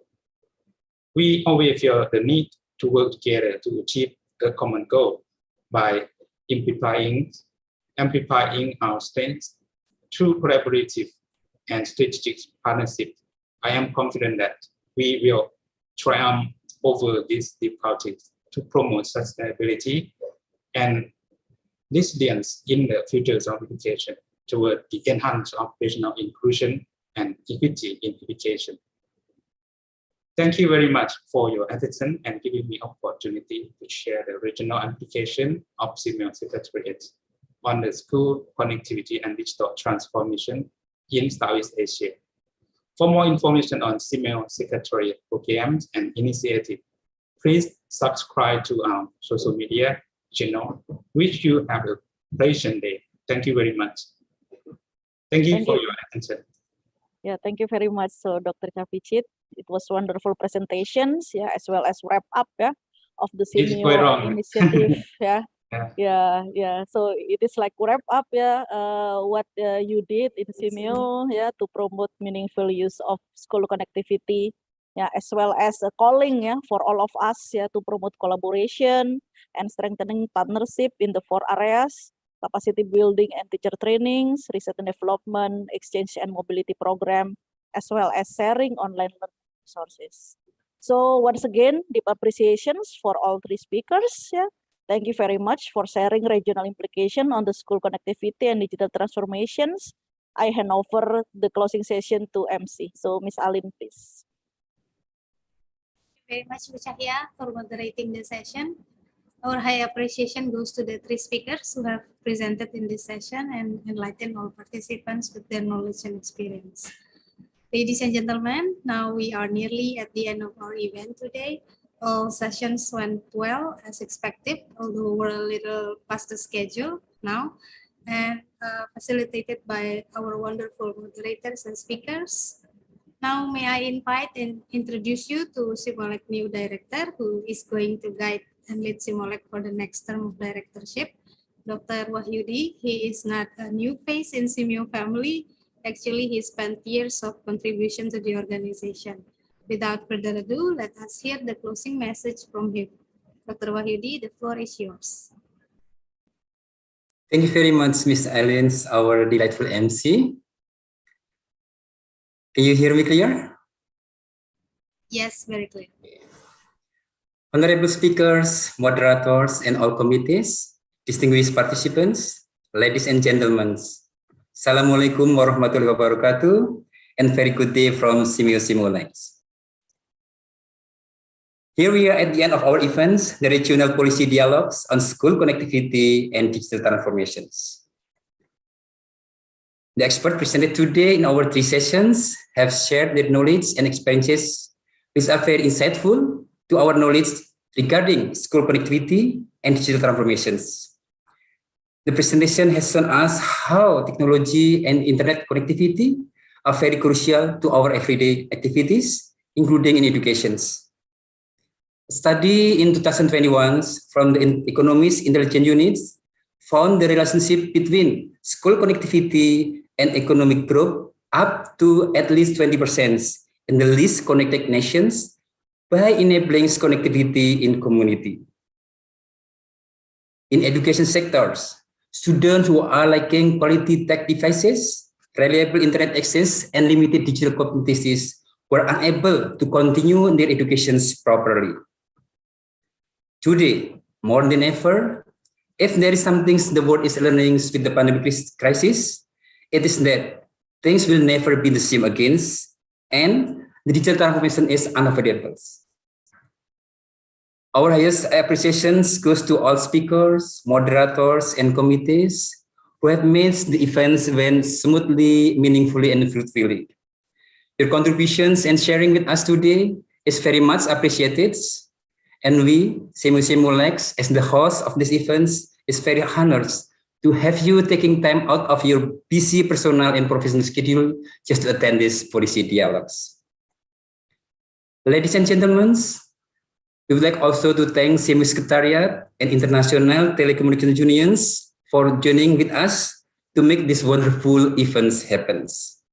We believe our participants have learned many things from today's events, which has led us strengthen our efforts to look for possible solutions to overcome the connectivity barriers in opening access to information, as well as opportunities for our future generations. Once again, on behalf of the Joint Committee, I would like to convey our highest appreciations to you all.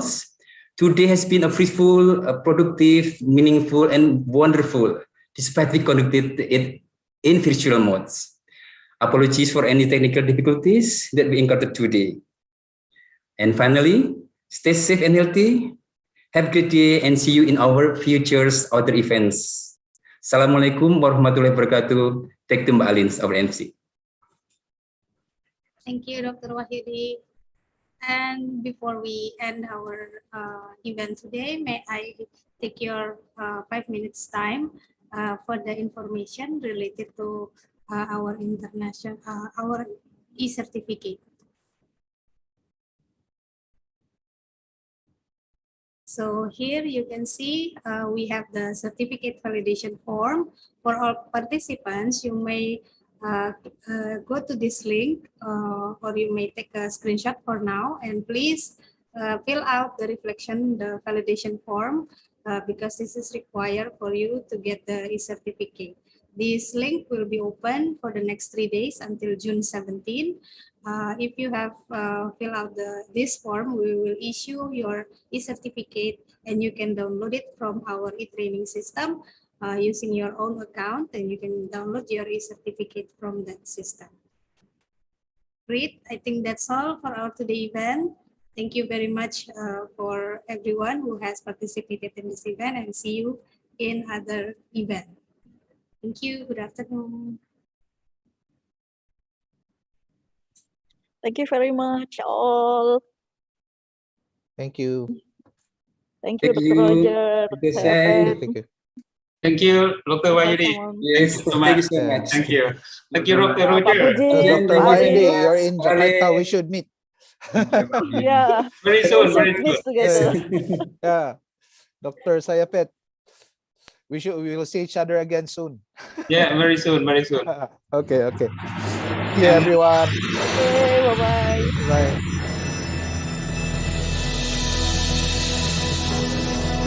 It's time to open our eyes to a bright and promising future. We'll rise to the call of the times and create a stronger tomorrow. Let's start to make a difference, teaching everyone to learn through science, health, and technology. We will share our expertise by promoting knowledge and policies. We can build a better world. Let us take a step for our visions alone, making future plans for the people to grow in a life filled with happiness and green. Here at Simio, building the future is our legacy.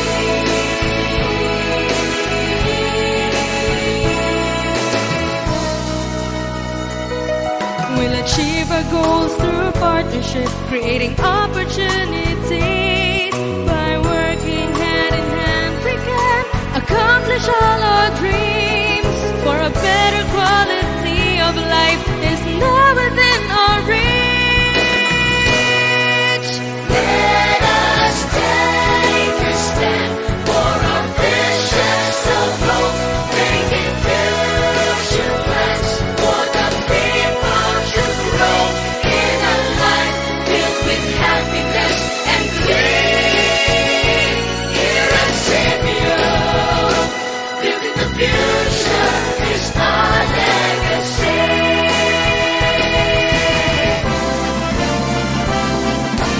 Let us take a step for our visions of hope, making future plans for the people to grow in a life filled with happiness and green. Here at Simio, building the future is our legacy. Building the future is our legacy. At Simio,